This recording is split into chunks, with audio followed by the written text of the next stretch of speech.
same track again to get things underway. It should be live now. It says live for 8 seconds now, so check the audio volume. I think I'm loud enough to talk over the music. And why is there then some sound in addition coming out of the Black Magic device? I think that's when you're making noise, Adam, so you're not yet on screen. For everyone else who's watching, this is a little new setup, and I'm going to talk in more detail about it and what we're going to do today when the lovely song here is finished, coming from our friends at epidemicsound.com, a music company reimagined. So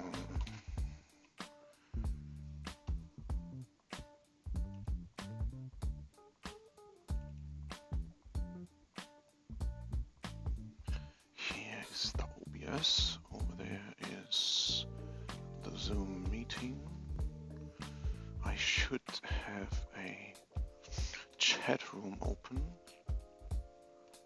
How do I get there? View on watch page.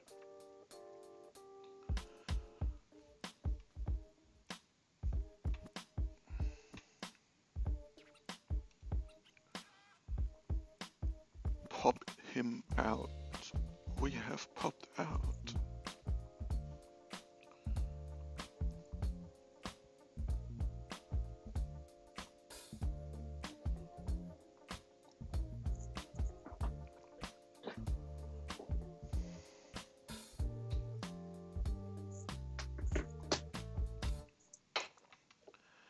Hey, welcome back, my friends, to the FPV Academy, to the Micromotor Studio, however else I've called this little pastime of mine, live streaming to the worldwide microquad web. Today, things are, as usual, a little different. I think the setup has never been the same in two consecutive sessions. Adam, you're making noise in the background. So sorry. So we'll fix that and show you how this works in the moment as well.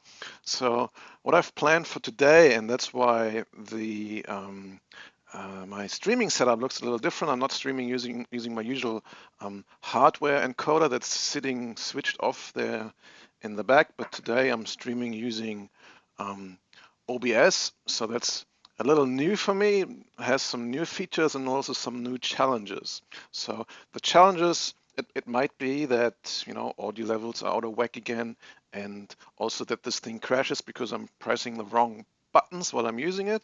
But if it all works well, then we should have a whole bunch more features. One of the main reasons that I'm using OBS over my hardware mixer is that I can scale images. Like, for example, you see my little mugshot here in the lower right corner of the screen that can only be scaled down using, in this case, a software scaler. So open broadcast software running on my Mac. And I can do that with multiple windows as well. So the plan for that is so I've set up a new scene here, which when I click this, should open up a new window in the lower left corner of the screen where my lovely guests pop up when they join the Zoom session, which you can find down there in the video description. There's a link to the Zoom session, and my first guest here, one of my usual bearded guests from the darkness, has joined already. Welcome, Adam. How are you today? I'm doing fine. We're having a nice day here in Seattle. That's good. So so the plan for today is to invite people to learn about or share about their experience with flying simulators. Now, I have a long history of playing games on computers. That's actually what brought me into IT back in the days, in the late 80s, I think it began, and then I was in full bloom across the 90s, where I was building computers mainly to play on them. So, 386, 486, and playing games like uh, Doom, Descent, and Unreal Tournament and stuff like that. So, um, then at some stage, I have decided that gaming doesn't have a place in my life anymore. It's too boring, and I got to focus on real life things like traveling the world and building things and making money and having a family, etc. So things that keep you occupied enough so you don't need to kill time with gaming. And also, yeah, the gaming world kind of moved away from the geek world we I enjoyed so much into the mainstream, and everyone just could buy consoles and play games that are more fun and are easier to set up, like, for example, Mario Kart. I think Mario Kart, when I've seen that I said, okay, now it's game over for building my machines. If a game is that good, that engaging, that easy, then yeah, why should I still be building my own computers? Let's just buy a Super Nintendo instead. So, and then even when I went into microquads, I haven't been really into simulators for uh, a long time because I just never felt it's real enough. I always felt practicing on a real quad gives me a lot more than playing in a simulator. Now, over the past couple of weeks and months, a few things happened that have changed my perspective on simulators. Um, One of them is that I met in quite a few events my good friend Terence from Drone Racing World, who has been to many of the events where FPVR Dave and myself have organized and run FPV events. That's where Terence showed up, and he has always brought with him a fleet um, of computers with headsets and controllers to give everyone a go. So those people who wanted to fly and we didn't let them, or there was just not enough time for everyone to fly actually on the track between the actual racing. Those people could go on Terran simulators, and I tried it many times, and I always just didn't feel that comfortable on the simulator. Just didn't feel real enough to me. So what I have always complained about, and Terence finally listened to me and said, "Okay, let's do it." I said, if you want to make the flight simulator experience as real as possible, you need to use the exact same um, controller that we use to fly the real thing. In this case, a remote controlled aircraft. So we tried quite a few things, and it's always been a bit of a hassle to get the controllers working with the computer. Usually you need to have some sort of um, a third-party piece thing in between there.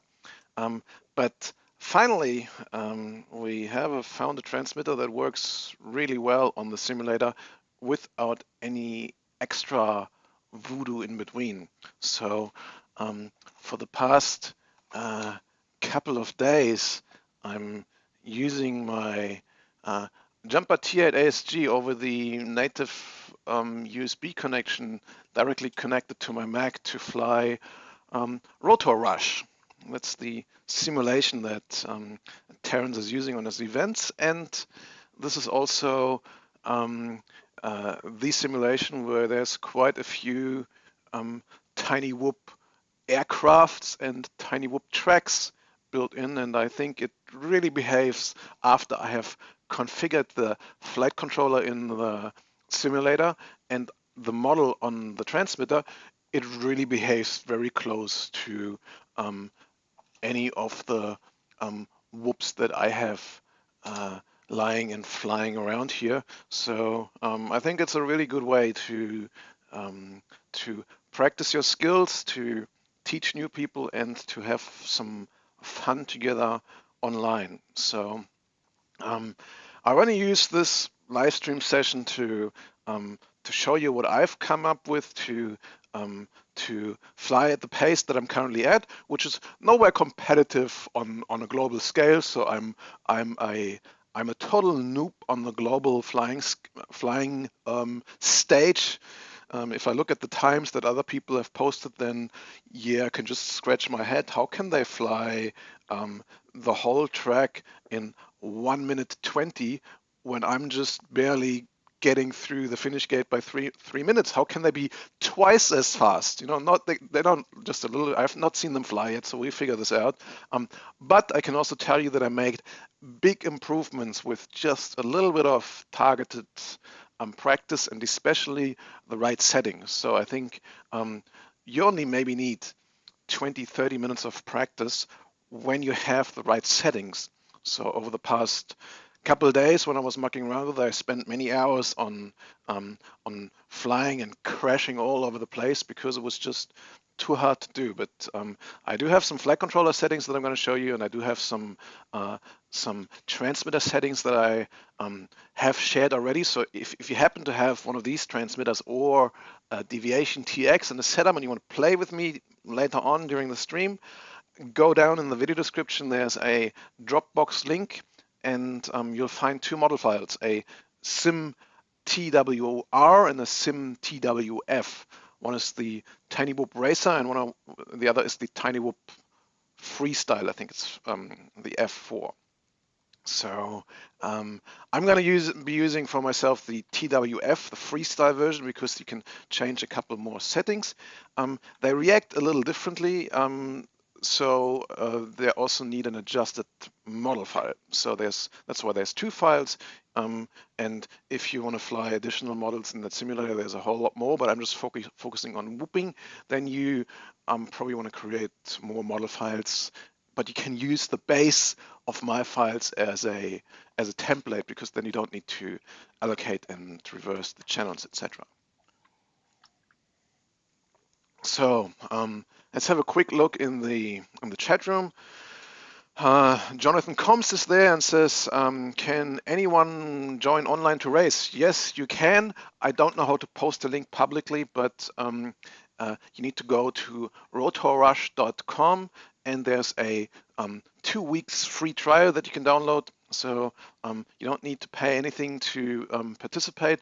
And I think afterwards it's a monthly subscription of I think I'm paying 7 Aussie bucks, so whatever that is in Yankee dollars, it's around $5, I think. So Joel says, what simulators allow you to fly tiny whoop size? Well, I'm not sure if there's any other. I'm flying Rotor Rush. Shred Zebra is asking if Rotor Rush is full version yet. I believe so. I think version number that I just installed a couple of days ago says 5.8, which sounds quite mature and full to me. Pilsner Popper is on board as well. Hello, my friend. Foamy Ninja is there as well. Foamy Ninja, I'm sure you are a gamer as well, right? So if you are, hop on the rush and let's have a race. So falling off. Foamy Ninja, you've been falling off. I hope you're not hurt. I hope that was just some virtual falling off. So I almost finished my coffee. By the way, Adam, did you get your mug? Yes, I did. 2 mugs. That's good. And some other softer present. Did you see that as well? Did Yes, I got a arrive? beach towel. The Tiny Whoop beach towel, which is great Yeah, because I go to the river a lot during the summer, and you always need a beach towel there. exactly. So it's in heavy use currently, and the kids love it. I'm always taking it to the beach. Yeah, It's beach time right here, right now. Mm, awesome. so I also got the 7 Alien Wii's, and I got to go through those, and they'll be gifted out to some people that really need them.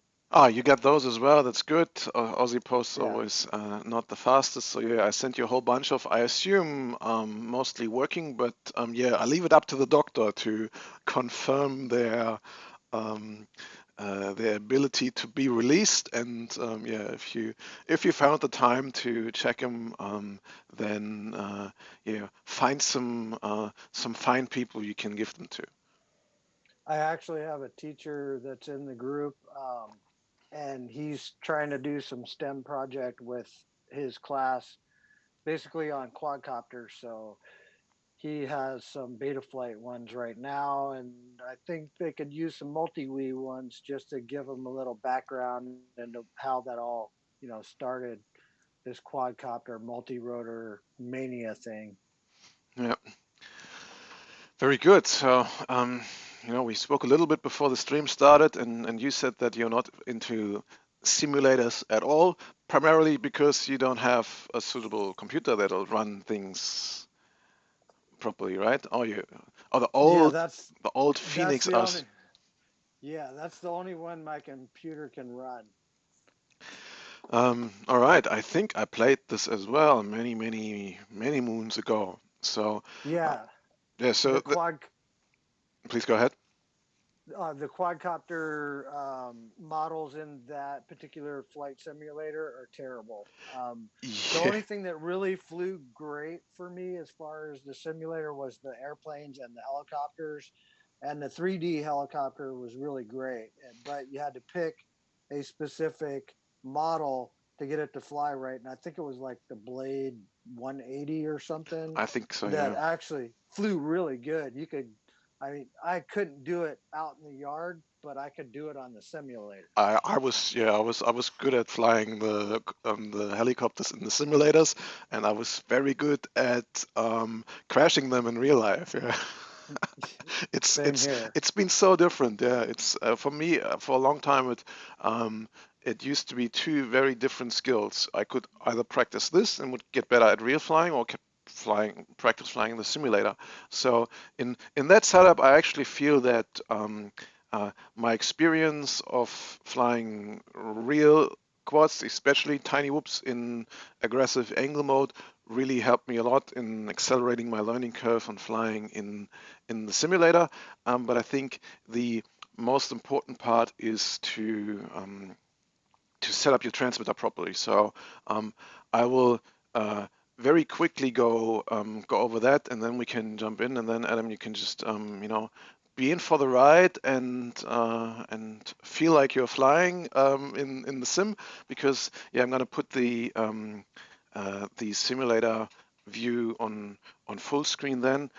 I haven't thought this through exactly how I can post the picture live um, uh, in the Zoom meeting as well. So for the times when I'm flying and not talking to you directly anymore, then it might make sense for you and everyone else who's joining the Zoom meeting to um, mute the Zoom meeting and go over to the live stream, because it's going to be like somewhere between 5 and 10 seconds delayed, which will drive you absolutely nuts if you are listening to both.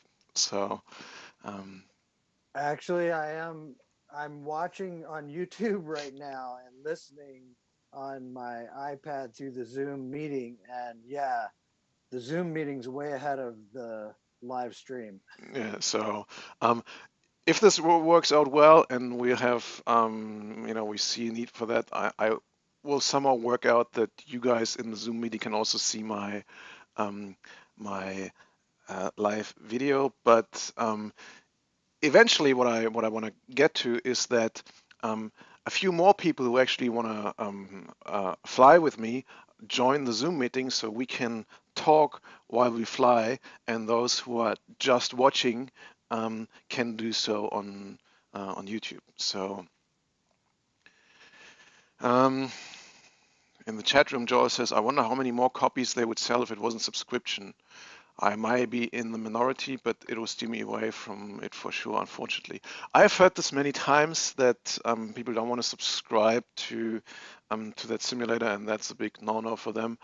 Um, but yeah, I think, I've been working in software for quite some time, and there has been a big migration in, over the last, let's say, decade from from perpetual licensing, which means you buy a license and then you own it forever, to subscription-based licensing. And I think it makes total sense. Otherwise, software companies just can't sustain themselves. So, and most of that is a service and not a one-off thing that you buy and then use.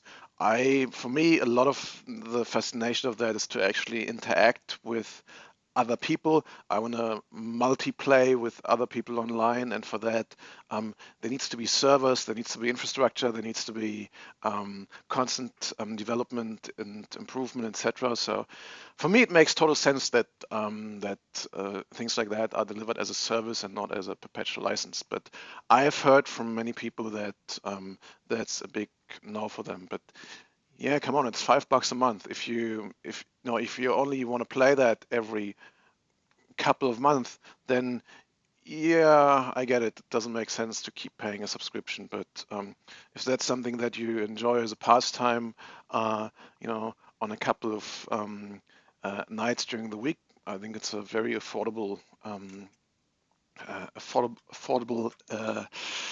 solution to have some fun without any crashing. RB says, hello everyone, how do I fly with you?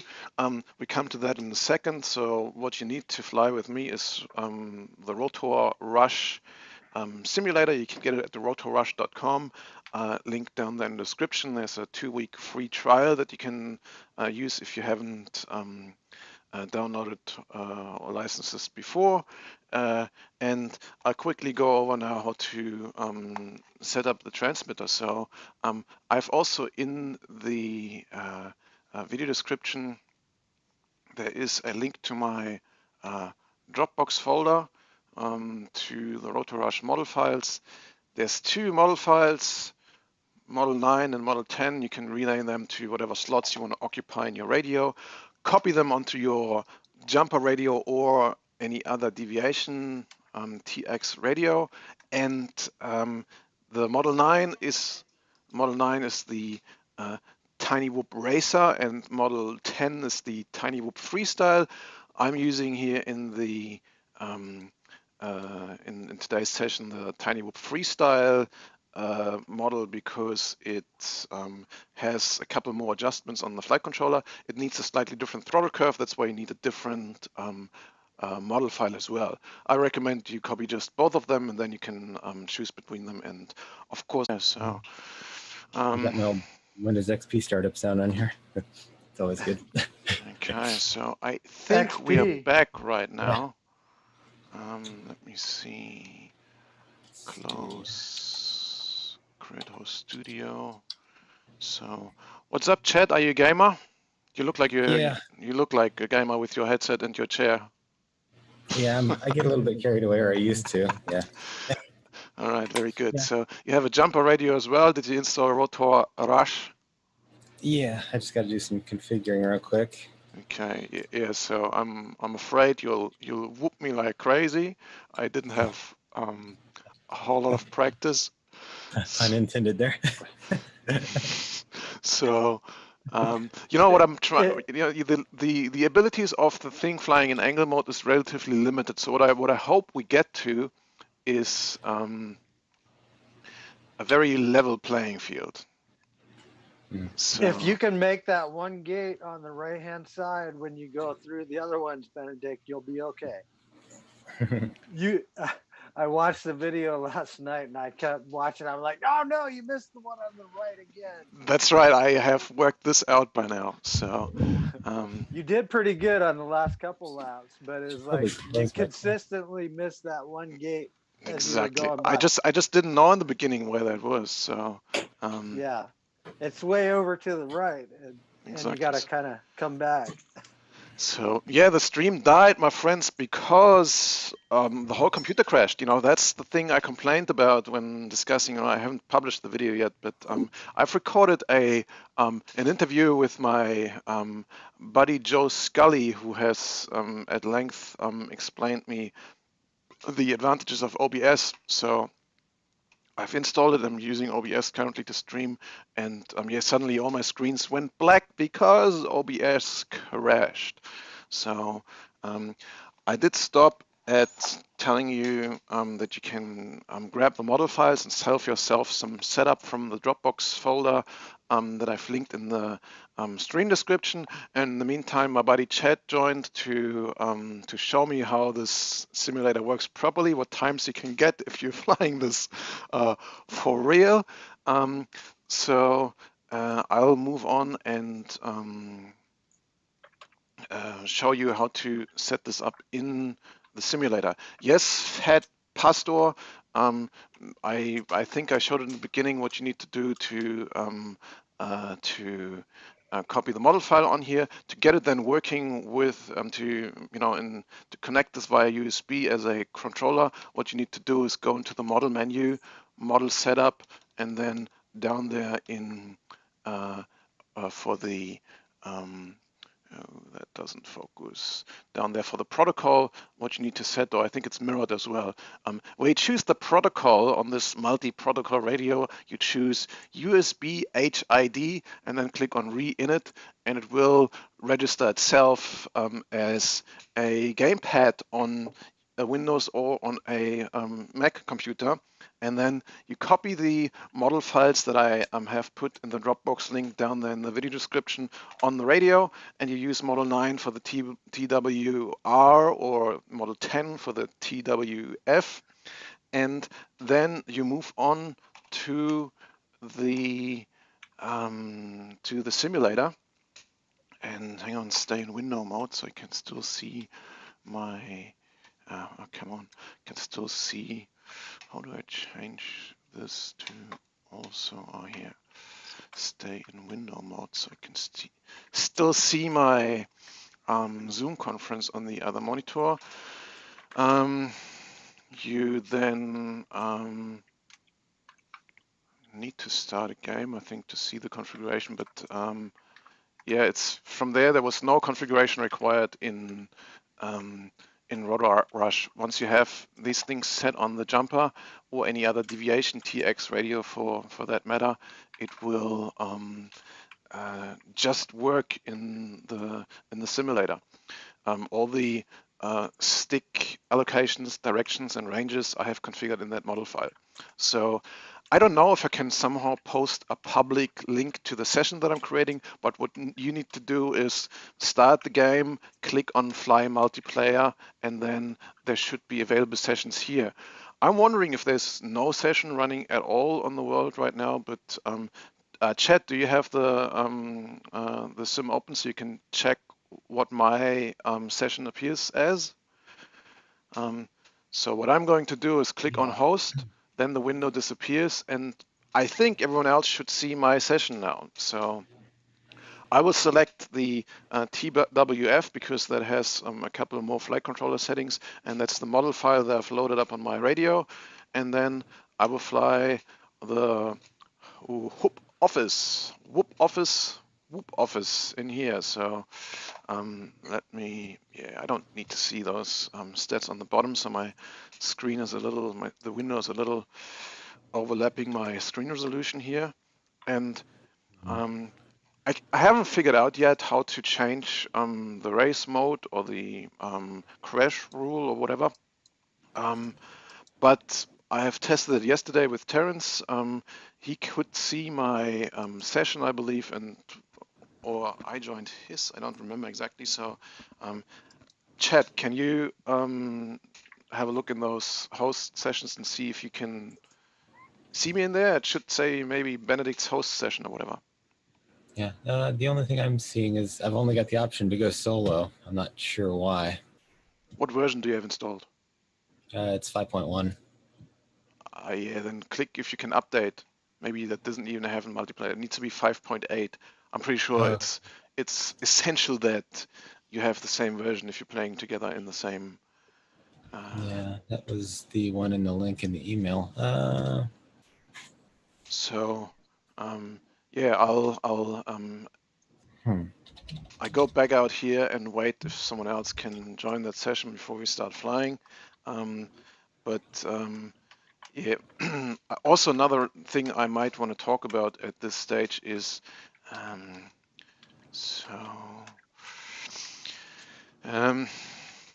what I've done to a lot of my radios, and which has proven especially useful in the simulator, is to center the throttle stick. Yeah, I know the camera's mirrored, that's why this looks like I'm flying Mod 1. This is my throttle stick, and it is centering. That helps a lot in flying the simulator to keep the same height. I've adjusted the throttle curve so that center is exactly hover throttle, and it makes it so much easier to line up the gates height-wise when you have that additional reference here. Works only properly together with a custom throttle curve, otherwise it's not very helpful to have that centering throttle. So let's have a look what the chat room says. Dragon Ears is there as well. Boom. Jerry is great to see you stream. NG? What's NG? Jerry?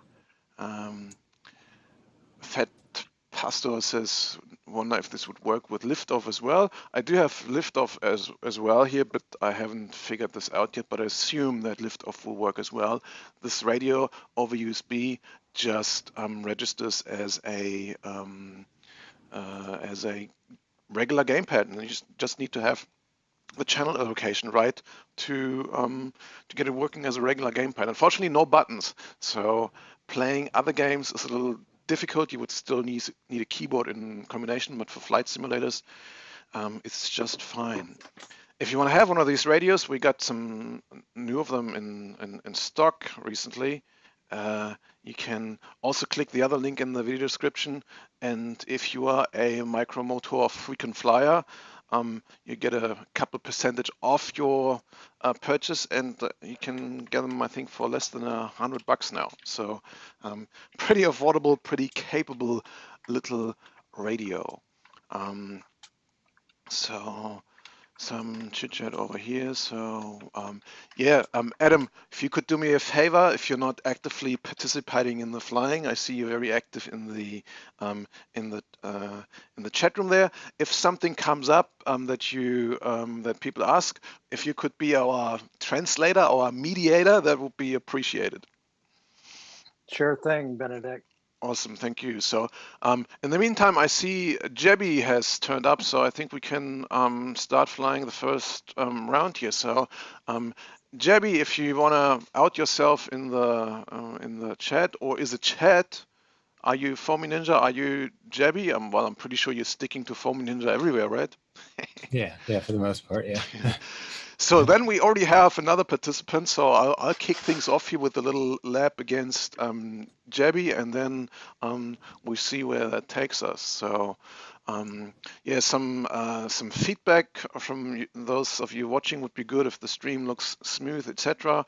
And any other questions, Adam, please relay. So Okay. let's see. Jebby, are you ready? Beep, beep, beep, that's a little low volume. I need to press enter, I think, to start flying. And here we go. So around here, down through this little office here. I got stuck at the gate. It's so low volume. I need to make the speaker louder so you can hear if I miss the gate. So through the couple of gates here, this last one here, then up the stairs, this is a little narrow here, up here, further up above the boxes here, and down over the table, and then pull up here, Jebby, up here. You can't miss this gate, otherwise you get a penalty. I've experienced that yesterday. Down here, through the staircase on this side, further down, and then back around here. To the right. Oh, through the reception. I missed that gate. Damn. Sometimes it's good enough if you just bump into it and then it counts, which I cannot consider a bug, but you get away with that. So down here, through the main office, and back we are at a lab. So I can't hear it. I need to make it louder after, but let's just finish 3 laps to see what my crappy time is by going through here. I mean, I managed by now to go through without too many hiccups, but I don't feel that I'm really fast by any means yet if I look at the other times that are people putting on there. So up here through those 3 gates. Oh, I think Jebby is down there.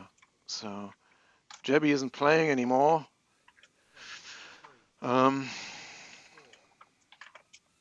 But yeah, tell me, watchers on YouTube, is that looking like smooth footage for you?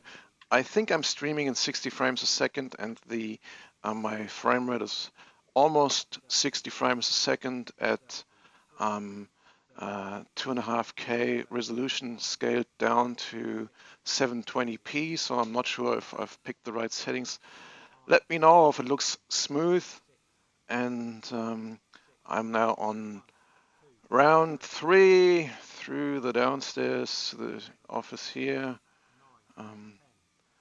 up around here, last gate, up the stairs, swing around here, up, up, up, down here, and again a little up. Don't miss this gate here. Oops. Oh no, he's getting me on the final stretch. So down here, down here. Oh no, I've lost it. I'm not gonna get that back on the last couple of gates unless he makes a big mistake.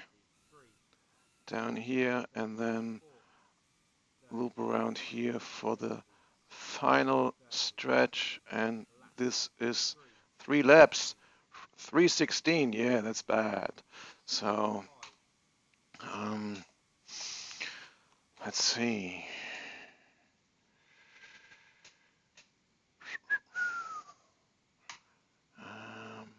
In the chat room, what's happening? Watching the sim is cool, says Jerry.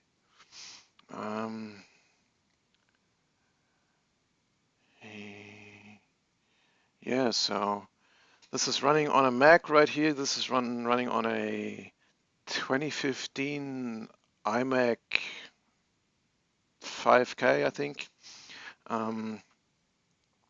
So Fat Pastor says YouTube looks good.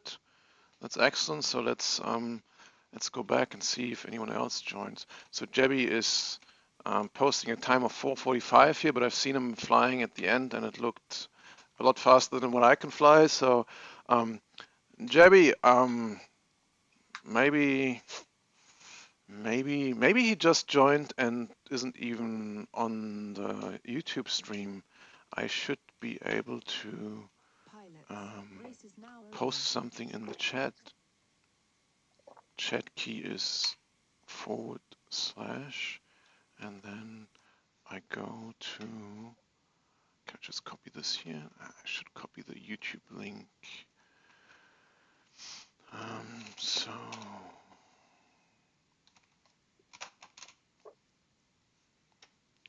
where do we go? Creator Studio, no, here, right here we go. Here I was.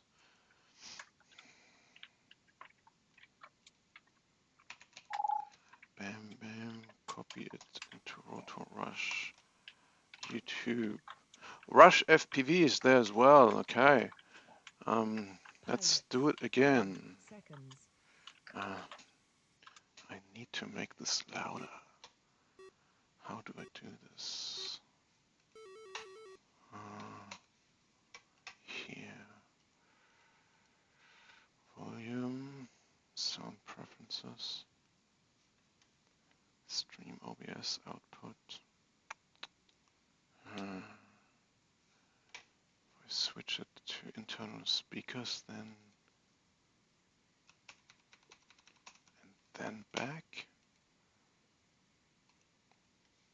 Let's see if that did it. Can I change it here?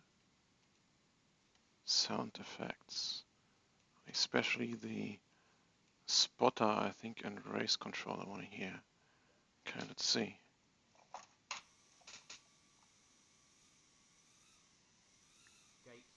Yeah, that's loud enough. Okay. So he's already on a second lap, I think.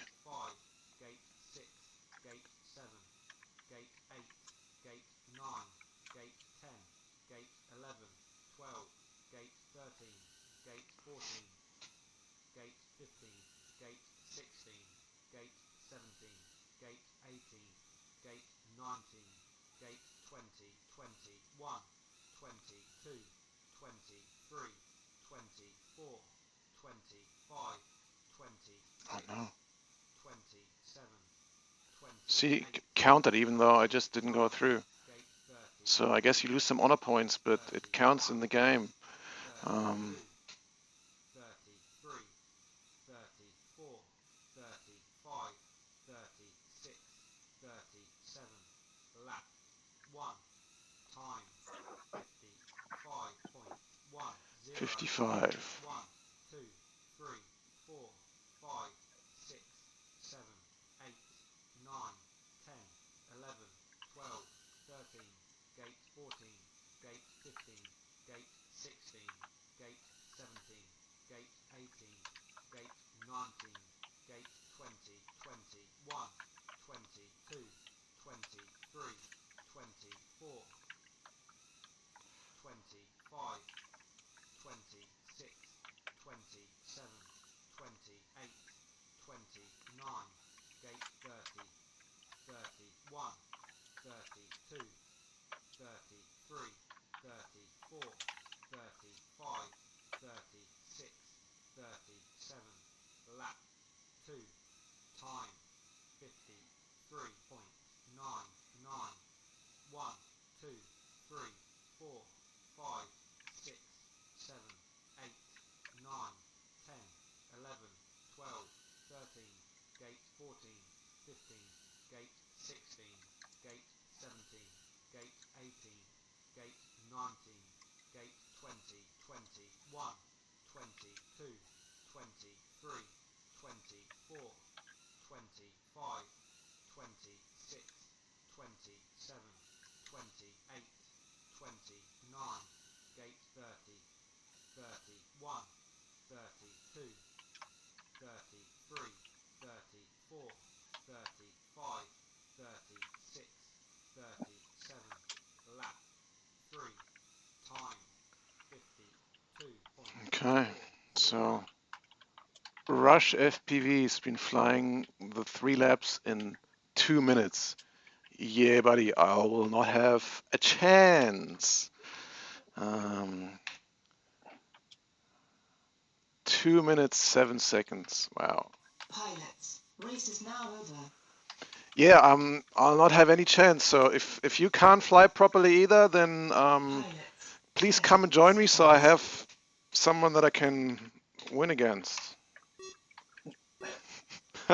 Hey, Benedikt, Fat Pastor says that you should be an announcer for the Tiny Whoop invitationals. He thinks so? Uh, uh, Yeah, I think you'd be a great announcer for them. you know, I've watched and listened Joe Scully doing it, and no, I'm not anywhere nearly good enough. He's currently there. Joe Scully is there and um, commentating the races, as far as I know.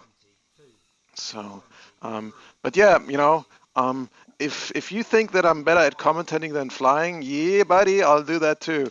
So, shit, missed this one.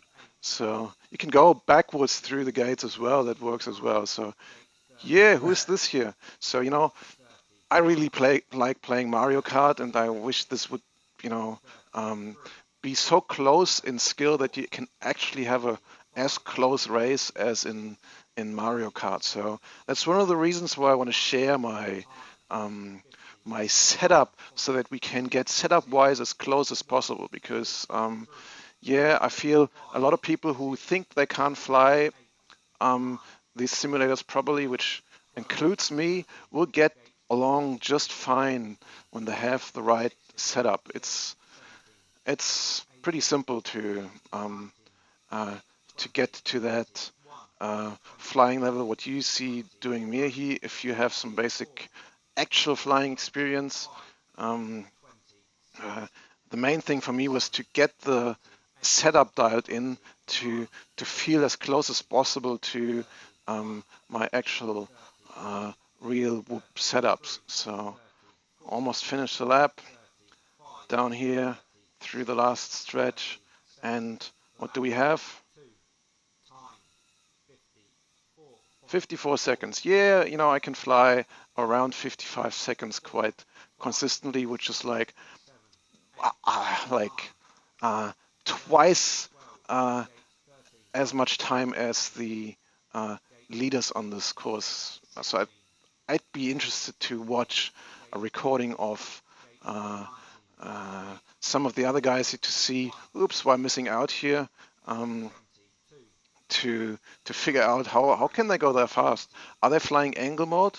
I don't think so. They probably must be flying acro mode, which is, yeah, I'd just be crashing all over the place when I want to do, when I would fly acro mode here. So I want to make this as simple as possible for people so they can just hop on here and without too much practice, we can have some simple and fun races that are close.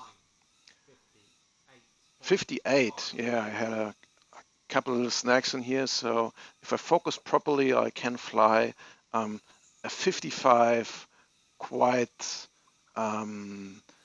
consistently, and I really need to push it to get below 50 seconds, and yeah, then I would rarely achieve. So I think the key to have fun is to practice flying consistently. So try to hit the gates as center as you can, and don't go any faster until you can fly a couple laps consistently without crashing. Otherwise, it's just too frustrating if you need to fly back and forth all the time, and the times will suffer as well. So as slow within your means as you can. So this was a 2:54. Yeah, that's already a good time for me. And meanwhile, Rush FPV puts a 2:0071 on the table. That's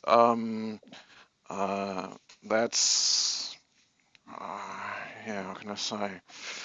Not so motivating for me because yeah, that's huge, dude. How do you do that? Are you flying acro, Mr. Rush FPV? Do I need to do that as well and practice it all over? Yeah, buddy. I mean, you. Tell me about your setup.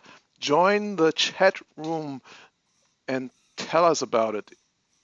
So, Adam, if you can see someone there, Rush FPV or Jebby in the YouTube chat room, then yeah, squeeze them a little bit, ask them to join the Zoom conference. And in the meantime, Chad, I see you are muted again. What's happening? Are you getting your setup going?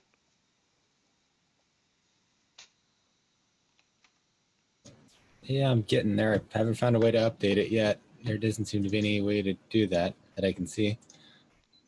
Okay. Yeah, either go to the web page and download the version from there. But there's in my version 5.7 was also an update button where it went straight to version 5.8. But if it's a much older version, maybe that's not the case there as well. So Pilots, race is now over. let's do it again. Let's see if I can shave off a little bit of my time. But 10 yeah, seconds. I'm looking pretty old compared to Jebby. And can I already start flying? I'm kind of confused about the start as well. Gate 3, Gate 4, Gate 5, Gate 6, Gate 7, Gate 8, Gate 9, Gate 10, Gate 11, 12, Gate 13. Yeah, he's so much faster than me. I don't have a chance until they screw up pretty bad, and still then they're like 10 to 20 seconds they have on me per lap. That's crazy. 26, 27, 28, 29. Ah, damn. Missed. Gate missed. That's a 32, penalty at the 33, end of the race, I believe. 34, Not sure how much seconds you get penalty per missed gate, 30. but I think it's a lot. Lap 1. Time Yeah, so 58. This time must be 1, without the 2, penalty. 3, 4, 5, 6, 7, 8, 9, 10, gate 11, 12, gate 13, gate 14, gate 15, gate 16, gate 17, gate 18, gate 19, 20, 21, 22, 23, 24, 25, 26, 27, 28, 29, gate 30, 31, 32, 33, 34, 35, 36, 37, lap 2, time 52. 52.22, Yeah, that's a good 1, lap time for 2, me. 3, 4, 5, 6, 7, 8, 9, 10, 11, 12, 13, gate 14, 15, gate 16, gate 17, gate 18, 19, 20, 21, 22, 23, 24, 25, 26, 27, 28, 29, gate 30, 31, 32, 33, 34, 35, 36, 37, lap 3, time Ah, a minute. 58.35. So, yeah, that's a minute faster than me. That's just insane. I don't know if I'll ever get there. It seems to me that I have to learn something from Mr. Rush FPV. Tell me how to do this, dude.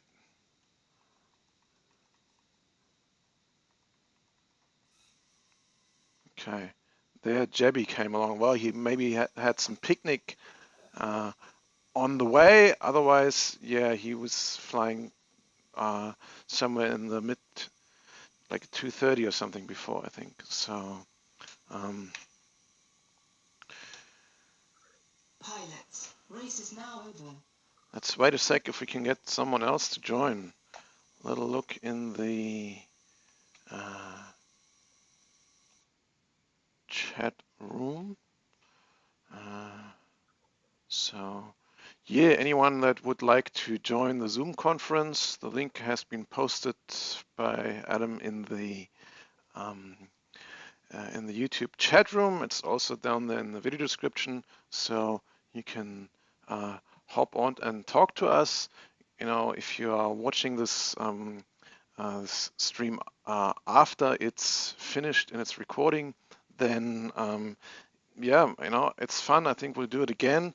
And um, my plan is to have people in the Zoom conference at the same time as we are flying here. So for those of you that haven't watched the last couple of streams or have no experience with Zoom, it has a pretty cool feature, which is I don't know what it's called, but it's switching the little screen that you see on the lower left-hand side of the screen. The large thumbnail is switched automatically between those who are talking the loudest. So currently that's only Adam, because only the other person in my video conference at this time is Foamy Ninja, and he likes to mute himself because he's currently mucking around with his setup, trying to somehow get Rotor Rush to work, I believe. So yeah, guys, if you have any questions uh, on the setup or how to join the uh, either one of the sessions here, the live playing session or the live video session, then post that uh, um, in the YouTube chat room. I hear my doorbell going. See if the family's coming back or if it's the mailman. Um, can't hear anyone. So, well, let's do another one. Let's see if Jebby and Rush FPV are Pilots, Still on there to show me how this works.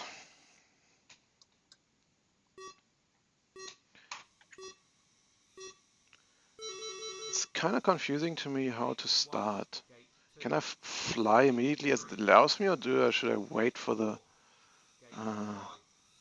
beep? Well, you know, the rules should be that you are waiting for the beep, but why does it let me fly before that, and why does it require me to press the enter button in between it starts and between it actually starts? Kind of weird. 19, gate 20, 21, 22, 23, 24, 25, 26, 27, 28, 29, gate 30, 31, 32, 33, 34, 35, 36, 37, lap 1, time 53.3. Yeah, 53 is good. 1, 2, 3, 4, 5, 6, 7. Oh no, I got stuck in a chair. 9, 10, 11, 12, 13, 14, 15, 16, 17, 18, 19, 20, 21, 22, 23, 24, 25, 26, 27, 28, 29, gate 30, 31, 32, 33, 34, 35, 36, 37, lap 2, time 50.22, 1, 2, 3, 4, 5, 6, 7, 8, 9, 10, 11, 12, 13, gate 14, 15, gate 16, gate 17, gate Yeah, that counted, so gate 19, yeah, I think they should fix that as well, that bumping into the gate counts as going through it. Shouldn't be too hard to check in the software. 26, 27, 28, 29, gate 30, 31, 32, 33, 34, 35, 36, 37, lap 3, time. Yeah, 236. I think that's the best 3 laps I ever flown. So let's see if those multiplayers actually go into the leaderboard as well. So there is an online leaderboard. Yeah, drone obsessed Jerry. This is Rotor Rush. So you can go to rotorrush.com/leaderboard_index.php or just click leaderboard in the top menu. And then there's all the tracks on here. So there's a whole lot of different tracks you can fly. We're flying this year the Whoop Office, and then I'm flying the Pro class, even though I'm not anywhere near Pro skill levels, but I want to have Pro settings. So let's see, where am I? So I've been doing a 236. So here I am, 239 it says. I don't know why. I think it doesn't take the laps from flying multiplayer online then. Well, that kind of doesn't make sense. This is a lap time I think I was doing when flying solo. So I've just been doing a 236 in here, and it didn't post it online. So yeah, you got to fly solo to be on the leaderboard by the looks of it. So, you know, Jabby's been putting a 255 and Rush FPV of 4 minutes on there, so that means that they probably didn't pay attention to this. So let's start again quickly so they are on the sticks. I see them flying here, so they should be starting to fly straight away and not give me another chance. So he starts flying straight away. So, Penalty.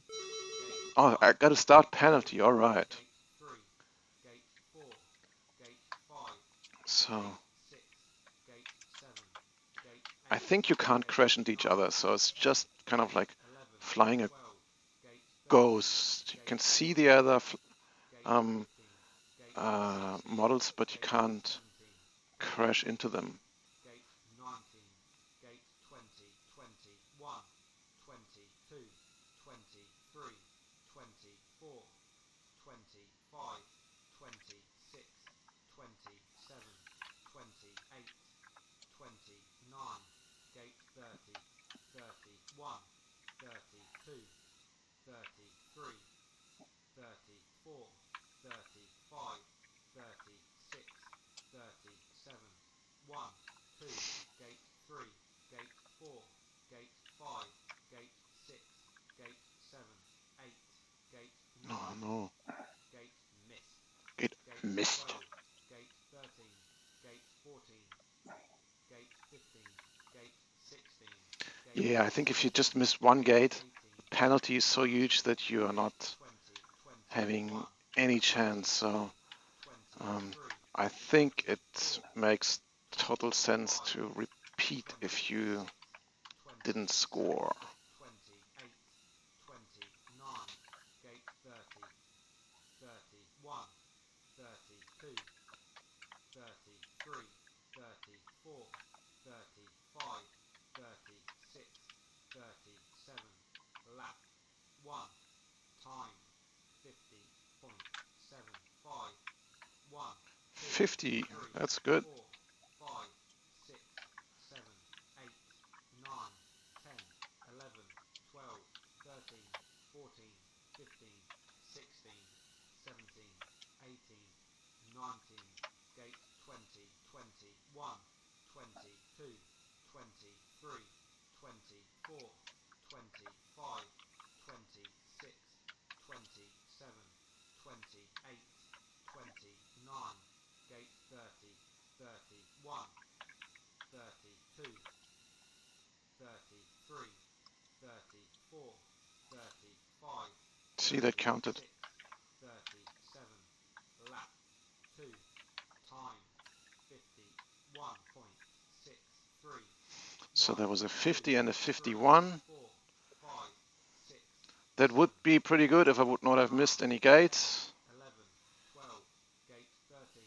Gate 14, Gate 15, Gate Damn. 16, Gate 17, Gate 18, Gate 19, Gate 20, Yeah, 21, Rush FPV already finished 22, with under 2 minutes.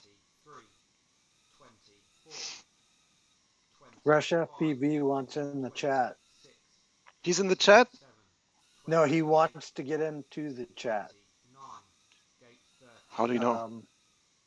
He just posted on YouTube. Oh, so he's in the YouTube chat and he wants to get into the Zoom meeting? 33, Yeah, I think so. That's And cool. Yeah, so that's if you could help arranging that. I'm That trying. excellent. Thank you. Let's see. So 58. Six.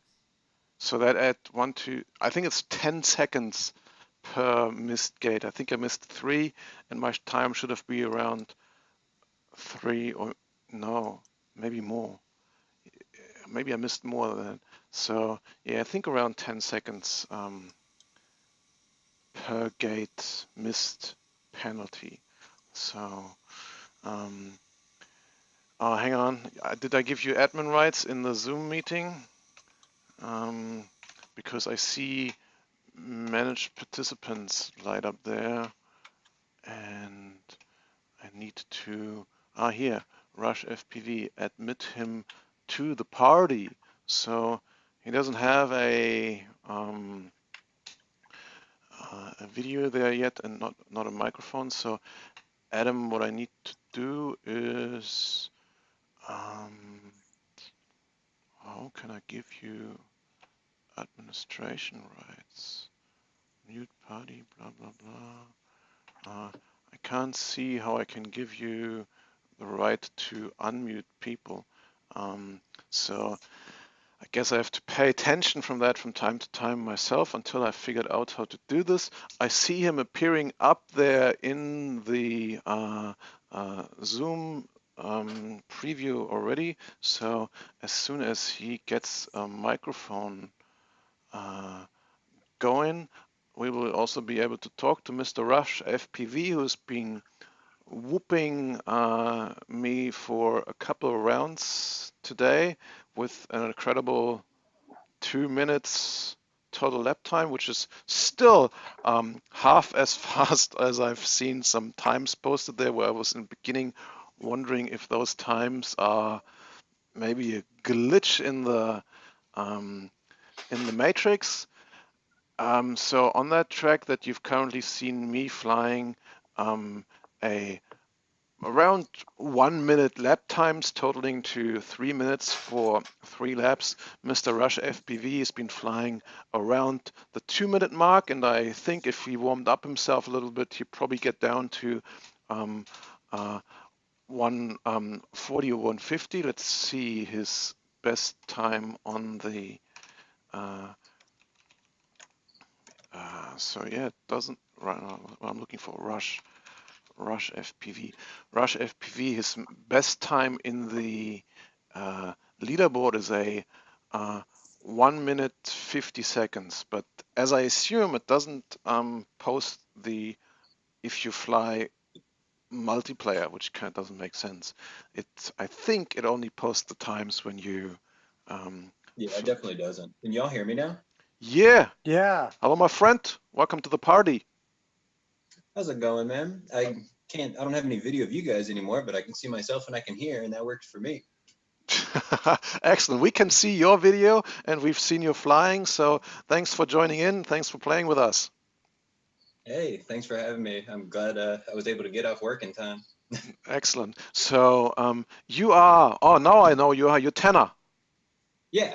Excellent. Cool. Thanks for joining in, my friend. You've been showing me how it works, or at least, showing me that there's a long way to the ceiling. So tell me a little bit about your simulator flying experience. How long are you flying? What setup are you using? And yeah, how much did you practice to get to a 2 minutes race time on this track? I've been flying the sim here for I've probably had it for like 2 months now. Okay. Flying FPV for about a year and some change. Using a Tyrannus. I just recently, actually today, tried it out for the first time, getting back here, using my Fat Sharks, plugging them in and actually simming off the goggles. That was actually the first flight I did with you guys, which was pretty cool. That's good. I heard you talking about when I jumped into the YouTube. I think you were talking about the most important thing in the sim was hitting the center of the gates, and I would definitely agree that, and looking past the gates and finding lining up the next one. So if you're lining up one gate, then you also already want to have the next one in view, and ideally line this up so that you can go on sort of a smooth line. Exactly. Yeah. Yep. I've just, I guess, gotten comfortable like to that point. Yeah, good. So while we're talking, I'm trying to set up a new scene in OBS and to help a little bit with making the conversation parts of this better. It seems kind of strange jumping up and down there. I think we lost Adam in the. No, he's still there. I'm still here. I'm not sure what happened. Oh, okay. Low battery. Sorry. Okay, so crop the right. I haven't found another way, but clicking around here. I'm gonna grab a charger. 300, 350, 350. Oh, there we go. Now I got video. 370. Yeah, I got 370. Adam. Now you go. And then I add to this my Black Magic device, existing Black Magic up here, and then drag this over here. Yeah, I guess that works. And then audio should be fine, I hope so. Conversation, move over there. Let's see how that works. So, wow, something is wrong with the Zoom window. It's kind of having some issues, I think. Move it down here. Does that help? I think so, yeah. That helped it from flickering. Transition. Okay, cool. Yeah, so also, no, it's still flickering. Maybe I can change it to gallery view. Maybe that fixes this. No, it still has some weird flickering going on. Bon appetit, my friend. Dinner time, man. So, let me see, make this one a little smaller and transition. Okay, so still don't know what to do. So I'm teaching myself to use OBS at the same time while learning how to fly the simulator. So Tanner, tell us a little bit about your setup. What's the transmitter using to fly? On the sim, I'm using my QX7. Okay. Generally fly with either this or I have an X-Lite as well. So what are you using to connect the transmitter to the computer? Using a mini USB. So it doesn't need any dongle or something? Nope, no mini USB. Straight in the bottom there, and All right. then plugged into the USB port. Okay. When I plugged So it in, it recognized everything. Like if you were plugging in, any other electronics, loaded up the drivers and worked. really, is that maybe I didn't have luck with that because some things are harder to do on a Mac. What computer are you using? Yeah, I've got a PC, not a Mac. Okay. So to those of you watching the YouTube stream, can you tell me if you see the same weird flickering going on in the Zoom session? I don't see this on my main monitor or my how to say this, the monitor where the actual Zoom conference is running on, so I can see you all three participants there just fine. But in my preview window on OBS, it's just having all sorts of flicker issue, looking really strange. So I'm not going to bother much with that. If you guys in the watching the YouTube stream telling me it's all fine, so let's quickly switch over there to see. The YouTube stream is definitely like flickering around between the participants, Chad, myself, and I'm sorry, it was Tanner, right? Yeah, that's Tanner. Yeah, Tanner. On Zoom, I can see Tanner perfectly fine. He's not flickering around when he's talking. So the Zoom meeting is fine, but definitely YouTube is jumping all over. Yeah, it's weird. How do I change this? When I put this full screen, it's just going all over the place. Okay, so this is here Zoom conference. When I say here transform, reset transformation, it's going up there, but it's still going nuts. Here, I'm gonna switch over to the YouTube and take a look real quick. Let's see. It's just strange. Is it fixed? No, I think it's to do with whenever it changes focus between you guys, then the OBS doesn't like it. So I don't see that flickering in my window, which I'm grabbing to put it into the stream. I can only see that in the OBS preview, and it's just completely would give The me. other thing is that I'm not getting any of your video when you're talking, Benedikt, but I see Chad and Tanner both when they talk. Yeah, that's because I have turned this off. I can't turn it on, That's but on Zoom. That's on Zoom. exactly. So I assume that that contributed to the whole thing crashing before, and it will also be not very good in terms of performance for streaming because that would use my relatively limited upload bandwidth, which is just enough to stream at 720p and 60 frames. So that's why I've turned it off. Okay. That's not a problem. I can still see you on YouTube. It's just going nuts. So even though you're like 10 seconds behind what you're saying on here. Yeah, it's a little off. So yeah, what I'll do then is when I move over to playing again, I will just have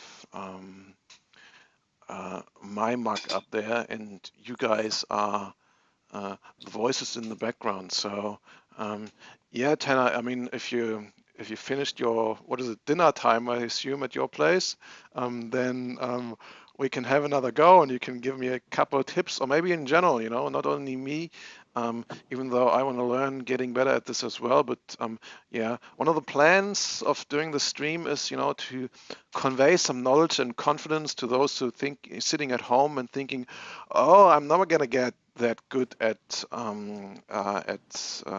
flying to compete with you guys online. I literally got back into flying this and actually putting a couple of laps of practice in yesterday.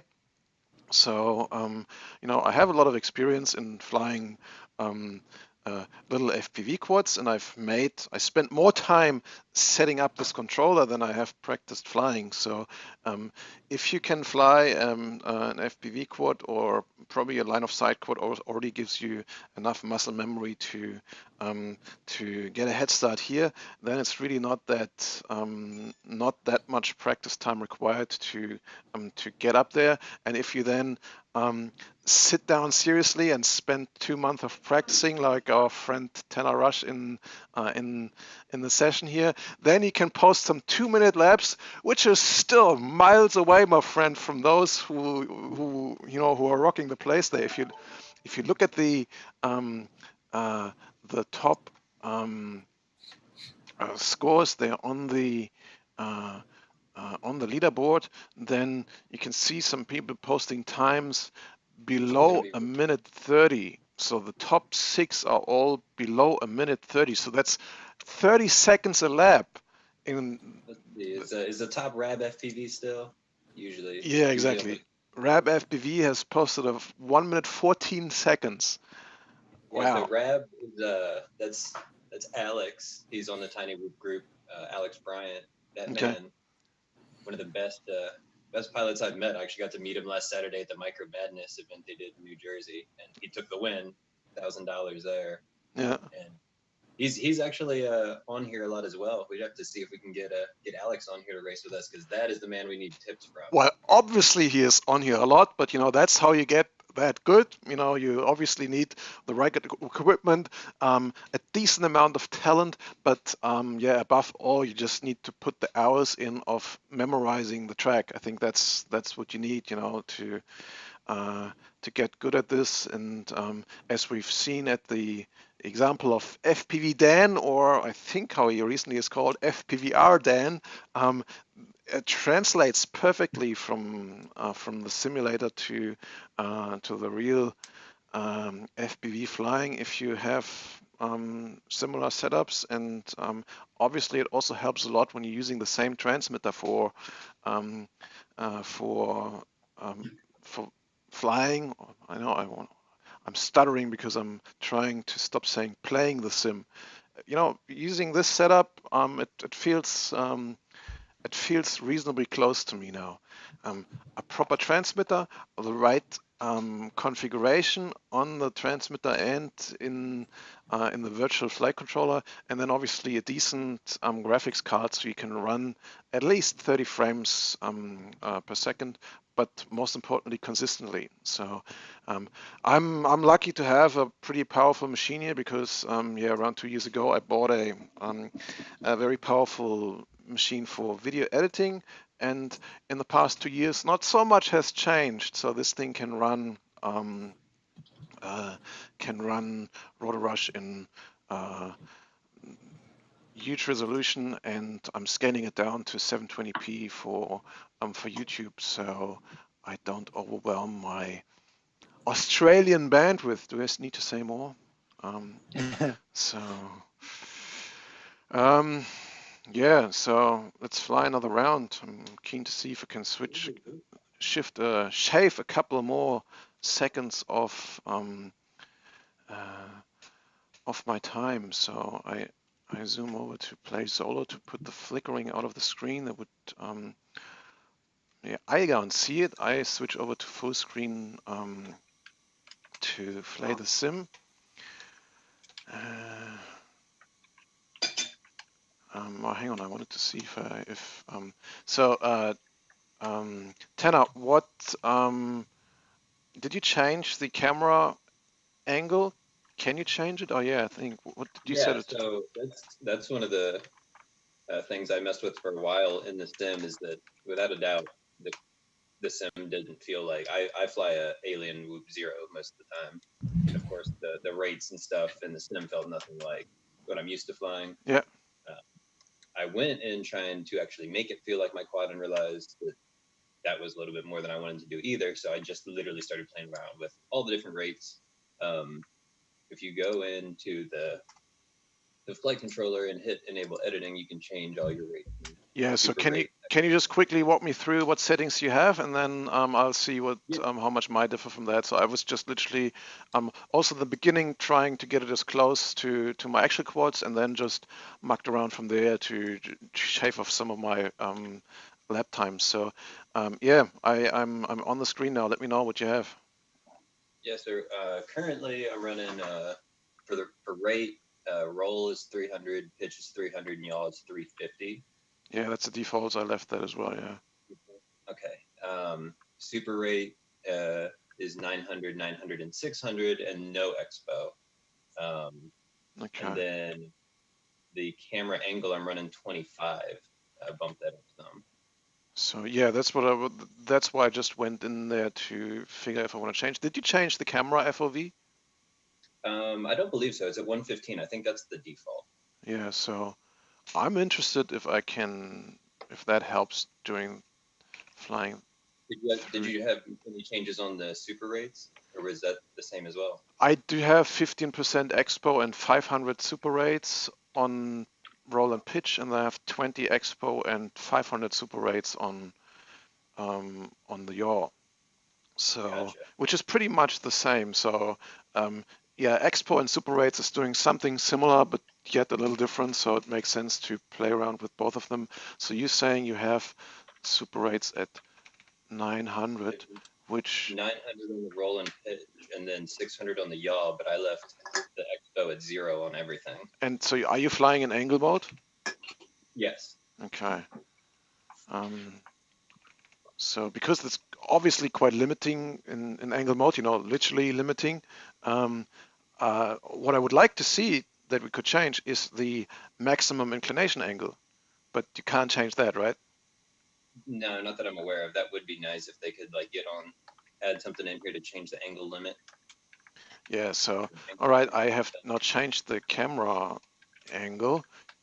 Yeah, I think that already looks, and in my experience, oh yeah, that's good.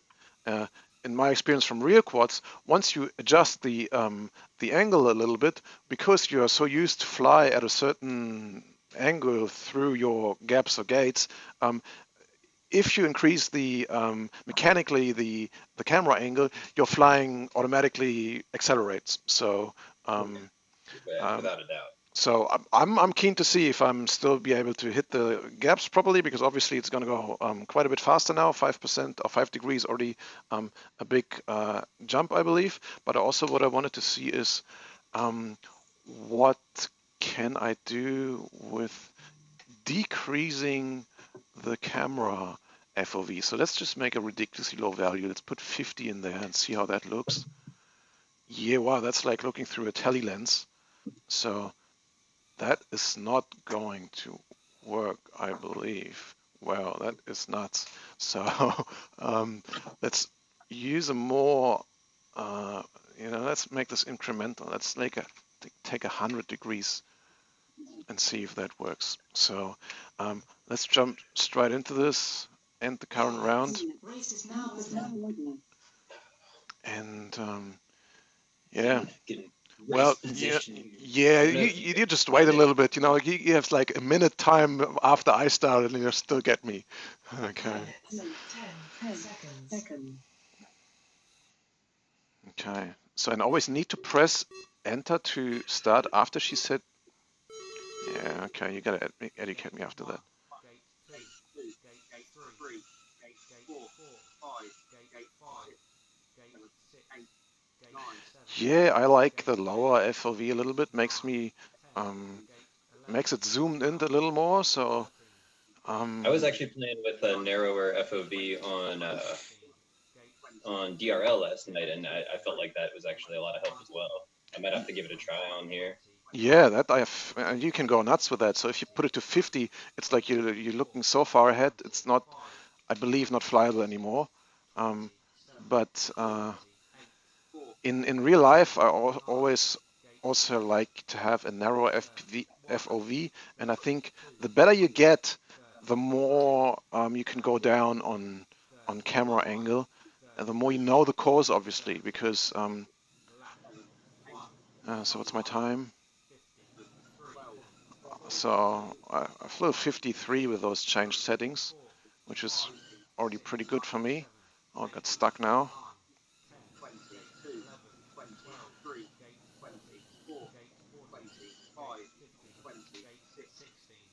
So yeah, these settings feel nicer to me. So I think there's a lot you can do to uh, optimize that from the sim setup. And I believe it's beneficial to really have the community try all these different settings and then just see what we settle on, what is the best setup, so that people um, who start flying uh, don't have to, you know, spend so much time mucking around with that. And in the end, we get time 53. Yeah, very There we go. consistent. That we get a level playing field, because there's just no big fun in that, and having flying half as fast as the rest of the field. Um, that's why, in games like Mario Kart, for example, you have all uh, these algorithms in there that level the playing field automatically by, if you're in the front, then you're not getting any good items. But if you're in the back, you get like rockets and stars and red shells and whatever to slow down the people in front of you. And I think they also just make you go faster in the back. Um, so that obviously doesn't really align with the idea of making this really very realistic, but I think it somehow needs to be a compromise. So 3 minutes, again, 3 minutes, my time, 3 minutes and 1 second. And yeah, Tanner, you've put a 152 on the board, and Jebby, who's I think not in the chat room, has been flying a 2 minute and 10. So yeah, it didn't help me instantly of getting better lap times, but I think that I enjoy both of those changes, having the FOV a little narrower and having uh, the camera angle a little higher. So Well, I think if anything, I think one of the things I used to do, and a mistake that probably a lot of people make, is to go and make those changes to the settings and then fly, like a lap or half a lap or yeah, something like that, and go, that feels wrong, and then change them again without really like getting some time to exactly. get comfortable with the changes. And so sometimes you'll jump over a setting that may have actually been really good for you if you had given, 10 laps to it versus, Exactly. trying 600 degrees and going, you know what, 600 degrees feels wrong, so let me jump to 700. And then you never try 600 again.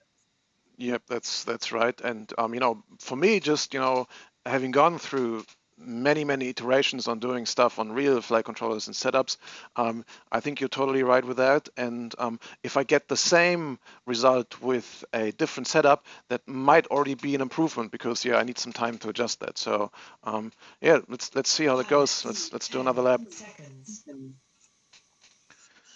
Okay, so when do I need to start? I need to press return to When that armored, I think. little like triple note goes, that's when you start. Yeah, then otherwise you get a Before that, penalty. you get a penalty, I believe.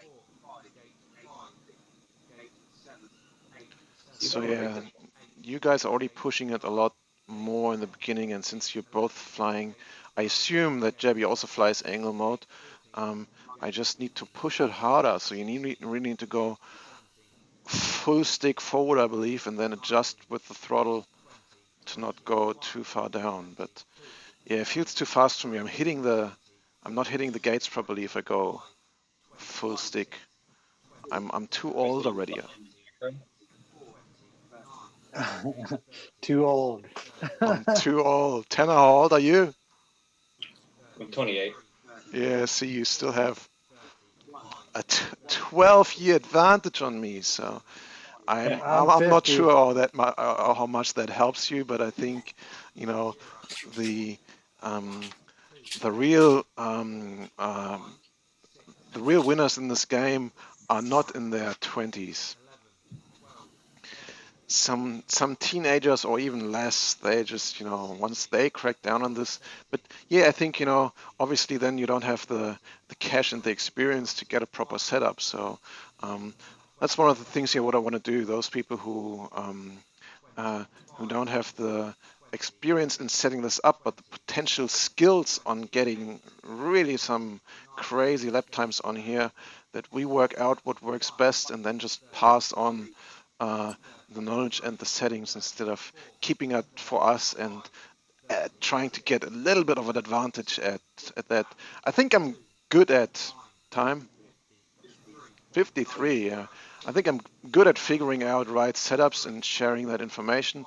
I'm obviously not that good at flying fast. Hey, Benedikt, did Yeah. you see Jim's live cast last week on, I think it was your Sunday?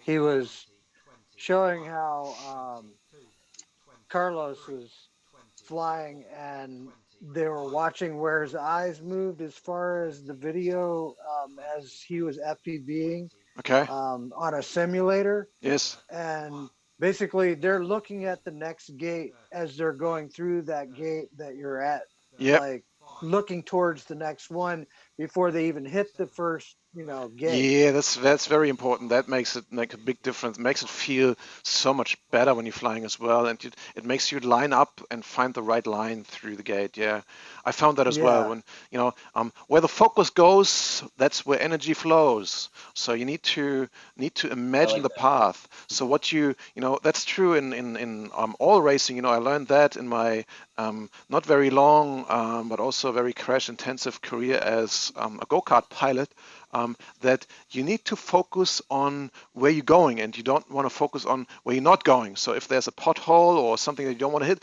you don't focus on that, but you focus on the way around that. So in here, you focus on the center of the gate and you want to line up the gate behind that or even more gates already depending on the course. So you want to imagine the line. Oh, I'm talking too much. I posted a time of 2:38. That's pretty close to my best time. So yeah, imagine where you're going and don't focus any of your attention on the things that you don't want to hit. But focus on the race line, on the race line in front of you as far as you can. yeah. The main thing that I was taking off of what they were saying was Pilots, that, race is okay, you now see open. that gate that you're about to go through, and you're looking at that Pilots, more with 10 your seconds. peripheral vision than the next gate, which you're actually focusing on as you're going through the gate that you're about to hit. That's right. So they're looking at that next gate like way ahead of time before they even go through the gate that they're at Yep. that point. And it, yeah, I the cool part was they had this Xbox motion sensor that could see where their eyes were looking, and it was going all Yeah, over the I've seen place that. like crazy, looking way up in the air when the next gate wasn't, even close to that. So you're saying But the good yeah, pilots were looking all over the place? yeah, the good pilots are looking like way ahead of the gate that they're about to go through. They're mainly using like their peripheral vision on the gate that they're about to go through, and they've already focused on the next gate before they hit the gate that Yep. they're at. I think that's when I realized that and started doing that, and yeah, it takes some focus and attention, and especially when you're talking, it's kind of hard to do um, once it's really ingrained in your brain. But yeah, focus on the next and the over next gate, and your flying will get a lot smoother. So you're not focused only on hitting the gate, but hitting it at the right angle to make the following couple gates as smooth as possible. Definitely, that's a good Yeah, tip. Yes. something that Tanner was just saying earlier was about tuning the quad, and then trying a tune and only flying it for just a little bit and then saying, no, that's not right for me. Absolutely, if you give it like a little more time, you can get used to any kind of tune because I broke out one of my old multi-wee quads on Saturday and I flew it around and holy crap, it felt like it just totally felt totally different from the tiny whoops that I've been flying mostly over the past 2 years.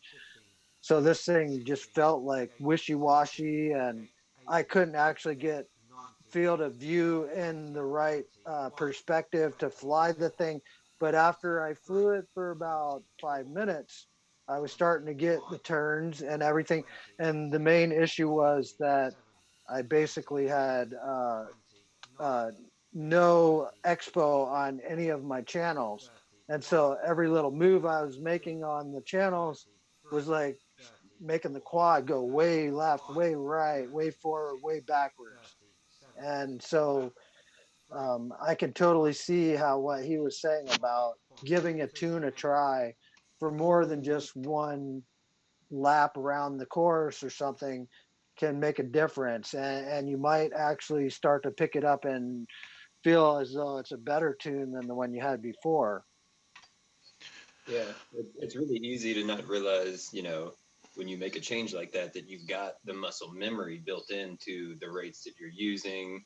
And now you've changed them, so that muscle memory is off. So you have to give it time for your muscle memory to catch up, with what you've changed. So if you don't get Absolutely. for everything to change for your brain to catch up with what you've changed, then you're really making another change while you're still trying to get caught up with what you've already done. Yeah, you're retraining that muscle memory again. And so, like, the movements on the sticks were like eighth of an inch or whatever, back and forth, and it was making huge movements on the quad.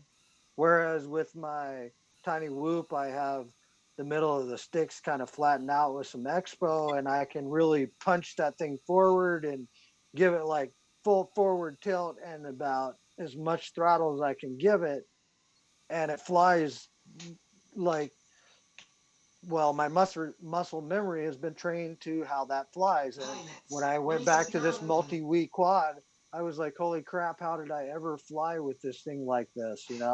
And it was just really weird. Yeah. So Yeah, to me, 25 degrees felt better than the default of I think 19 degrees of camera angle. So I've put it now to 30 degrees, Pilots, 10 and seconds. see if I can still do that. That's roughly the setting, the angle that I fly on my actual quads. So um, yeah, I think that feels even better. But yeah, that's just the first uh, impression here.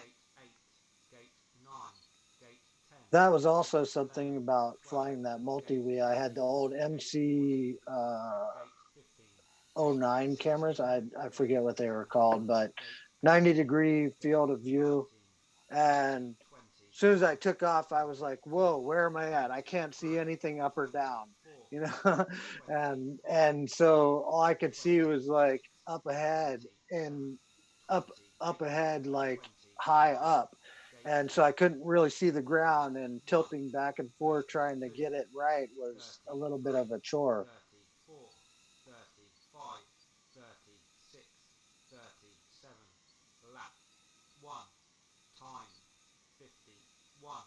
51, that's good. Yay. 1, 2, 3, 4, 5, 6, 7, 8, 9, 10, 11, Yeah, I feel it 12, flies. 13, It's a little 14, easier to 15, fly 16, faster 17, with a higher camera 18, angle, 19, but I 20, think I should 21, go back 22, a little bit 23, on the camera 24, 25, field of view. 26, I 27, feel that the better than you know the course and the better you can stay on course, the more you can go down on the camera angle, which makes on the FOV, which then makes it easier to look ahead. But when you're still messing it up from time to time, the narrower angle really makes it hard. time 52. 52.98. If I get another 52 in, that should be a new personal best, I think. Let's see. Let's push it a little bit. No, as soon as you start to push it, then start the crashing. 15, gate 16, gate 17, gate 18, gate I don't 19, even know where I am in the 20, leaderboard here. 21, So 22, Oh, 23, 18. 24, 150. Yep, I just put my 25, best time up, and of course 26, it doesn't take it because 27, we're on multiplayer. But whatever. 28, I still know what I did. 29, 30, 31, 32, 33, 34, 35, 36, 37, Oh no, left. 3, I 1, stuck. 50.73. So, yeah, I think that was one of my best times, 2:37. I did a better time for about a second better in solo player. It really doesn't seem to make sense to me that the times in flying multiplayer are not posted on the leaderboard. Yeah, That's I just really wish they were because this would be my best so far. But 150.17. Yeah, buddy. That's more than almost a minute faster than my time. So yeah, this is definitely something that I will bring up with the people who are making this simulator. My my buddy Terence is on the team of Rotor Rush, and he's been using the simulator for his events for a long time. I think he might be using a special version of that to actually play um, fly local. What do I need to say, Tanner, if I don't want to say multiplayer? Multi-pilot, local multi-pilot mode. Um, yeah, there we go. so multi-pilot, yeah. So let's remove multiplayer from my vocabulary and call it multi-pilot. So I've seen him, I think, using 6 computers, and they have all been networked locally. And he had a, I think, 7th computer with the server and a extra console on there where you could change the game modes, etc. I believe that's a special version of Rotor Rush, but yeah. So what I know that that they're very connected to feedback from the community, and that you can put your somehow can come up with your own tracks, and that you can uh, that you can uh, customize a lot of things in the race mode. So I hope that they are receptive to that and make changes like that. Like for example, posting the times online that we fly um, in multi-pilot mode, because I think that's where we want to be at. It's kind of boring to play this by yourself. There's not even any artificial intelligence you could race against if you're flying by yourself.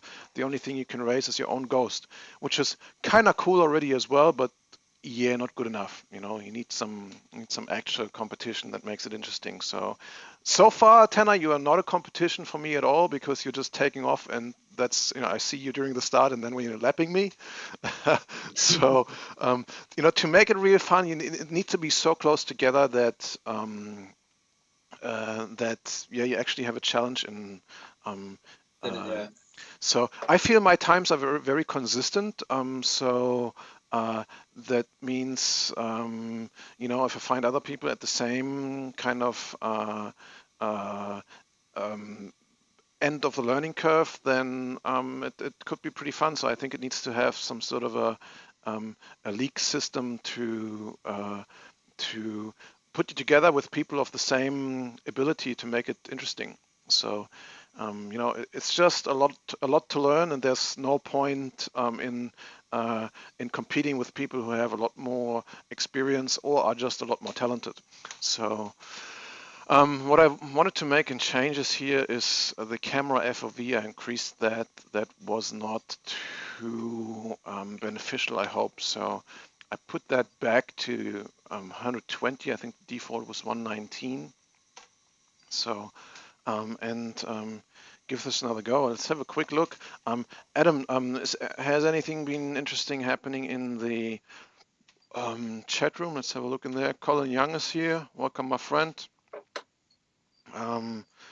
Jebby is in the YouTube chat as well. So he's using a MacBook Air, he's saying, and he's still whooping my butt like almost as hard as as Rush FPV. So he's saying that you need to turn the settings all the way down for it to work.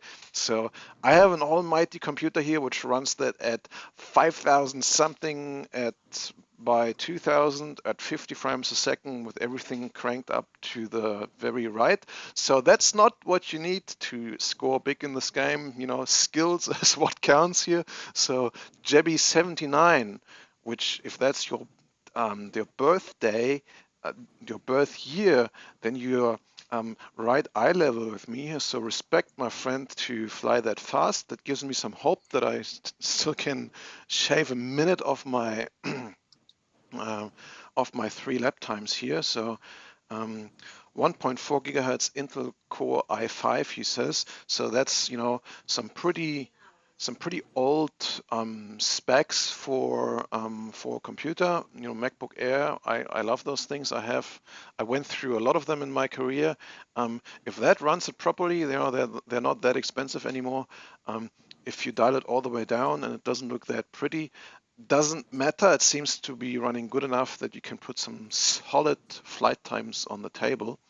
So, Jebby79, if you are watching the live stream as well, how about you join us in the Zoom meeting as well? The link is down there in the video description. I won't go so long anymore because my announcer lady just said it's 1 o'clock my time. That means other duties are calling soon. Yeah. Jabby had tried to get into the Zoom meeting, but he said he couldn't. All right. Well, not sure what he's having trouble with downloading the app, I think. Okay. Yeah, I guess we got to do it a little more often to give people the chance to check that that's what they want to do and check it out in the meantime. I found it works pretty reliably once you've installed the client and figured out where and what to click. The link is going to stay the same, so until we run into some problems, it will stay the same public conference bridge. So next time you see me streaming, you can just hop on the same boat again. Little tip here before we move on. What I've done to my radio to keep it from cutting out is I've used an angled USB plug and then zip tied the rest of the cable to the whatever it's called, to the metal bar here in the back of the radio to keep it from wiggling around because yeah, at least on the jumper the USB port seems kind of a little bit loose. Maybe that's been because I've mucked around with the cable too much already. So that's obviously not good if you lose connection while you're flying. When you need to re-init this and then you lose 10-20 seconds. So yeah, that helped me a lot to fly more consistent. Let's go back here and let's try another round. I don't know if you guys have looked at this, because I just found this out after flying the sim for a little, a couple months. Apparently, you need to still check your sub trims on your controller, because as soon as I was messing around with acro and just landed on the ground and let it sit there and watched it, just pitch itself all the way back, and had to go into the sub trims and get it to stop doing that. So Yeah, I wish there would be a way to completely remove those trims altogether. It's not useful to fly things with the flight controller. So on a couple of my radios, for example, on the X9E, I have even removed the trims altogether physically, connected them to other yeah, channels so I can do other. It's just not helpful to be able to mess up that setting in the first place. So yeah, I've changed the camera FOV back to 120 degrees and left the angle up at, what did I put it? 30 degrees. Let's see how that goes. So still only the three of us. So I think we do around 2 more laps and then a little bit of chat at the end of it. And Pilots, race is now over. then got some other things to do and watch the Tiny Whoop Pilots, 10, 7, Invitational. Invitationals. Exactly. So so jealous of everybody there.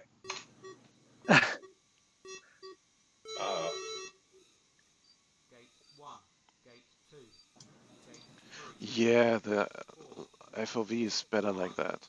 Gate 6, Gate 7, Gate 8, Gate 9, Gate 10, Gate Boom. 11, Gate 12, Ah, distracted. Gate 13, Gate 14, Gate 15, Gate 16, Gate 17, Gate 18, Gate Whoa, 20, somebody just passed you, Benedikt. 1, Oh, that was 15 seconds ago. Yeah.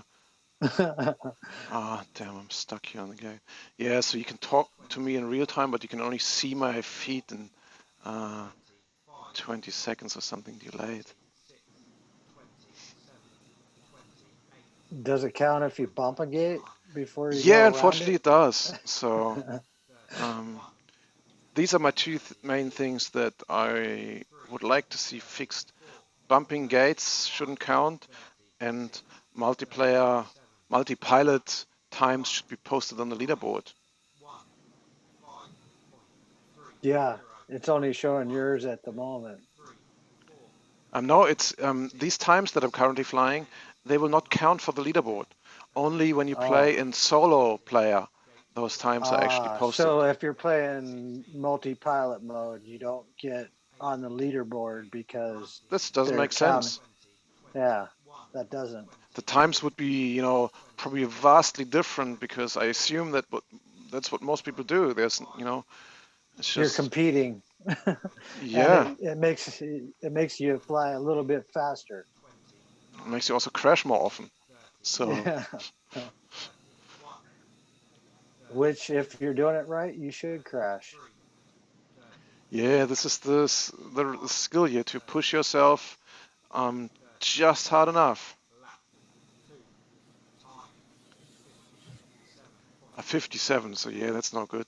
1, 2, 3, It's probably because 4, you're 5, being Gate 1, distracted by someone Gate talking to you. 2, That might be the case. Yeah, but I'm Gate practicing. You I don't said, hear 6, Tanner talking, right? Gate 3, yeah, Gate 12, yeah, kind of Gate get 13, yeah, He's quiet. concentrating.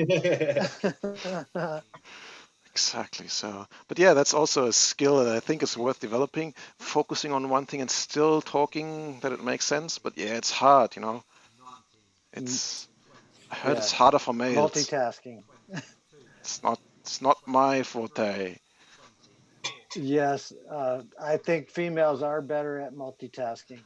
I'm getting a lot better at stuff when I can do it one after the other. Focus on it as much as I can, enjoy it as much as I can, and then move to something else. But yeah, that's why you often see me scrambling so much in these live streams because I'm doing so many things at the same time. Yeah, Talking to it's you, a flying, and managing the stream. lap practice 3, makes perfect. time 1, Okay, that was not a good 4.5, one. Let's do straight one more. Pilots, race is now over. Let's focus a little more. Let's do it again. Pilots, 10 seconds. Oof, I may mess up Dizzy. You're dizzy? All right, that's my chance. Get him, Benedict. Gate 1, Gate 2, Ah, yeah, see, Dizzy. Gate 4, Whoa. Gate 5, Gate 6, Gate 7, Not dizzy enough. There are two people in front of me, so one of them must be you. And you're flying against two people, right? Exactly. 15, Gate 16, And I've just no chance. They're just so much faster than I am. Gate 19, Yeah, well, they got you by years. 20, That's 1, the thing. 20, Exactly. They have 23, 20, the So less. when I finally get onto this, then I got a real good excuse. 26, Yeah, please, Adam. Get on there. I need someone I can beat on a freaking base. 9, I need a new computer. I'm looking at buying a new one soon because my office computer is old and I don't want to have to recover files from a burnt out PC. But I also need to replace my printer, and my surround sound went out during a power storm this past week, and it's like all my electronic stuff is gone on the fritz. 9, 10, Gate 11, 12, That's no good. Gate 14, No, but I'm on to how to fix the surround sound. It's some photo optic couplers and Gate 18, Gate 19, just a simple repair, I think. 21, 22, 23, 24, 25, 26, 27, 28, 29, Gate 30, 31, 32, 33, 34, 35, 36, 37, lap 2, time 53.9, 53. 1, 2, So is that Jem's voice that's narrating or calling out 7, the? 8, Jem? 9, 10, Yeah, Gate 11, sounds like him 12, on the Gate the 13, simulator Gate calling 14, out the numbers and Gate stuff.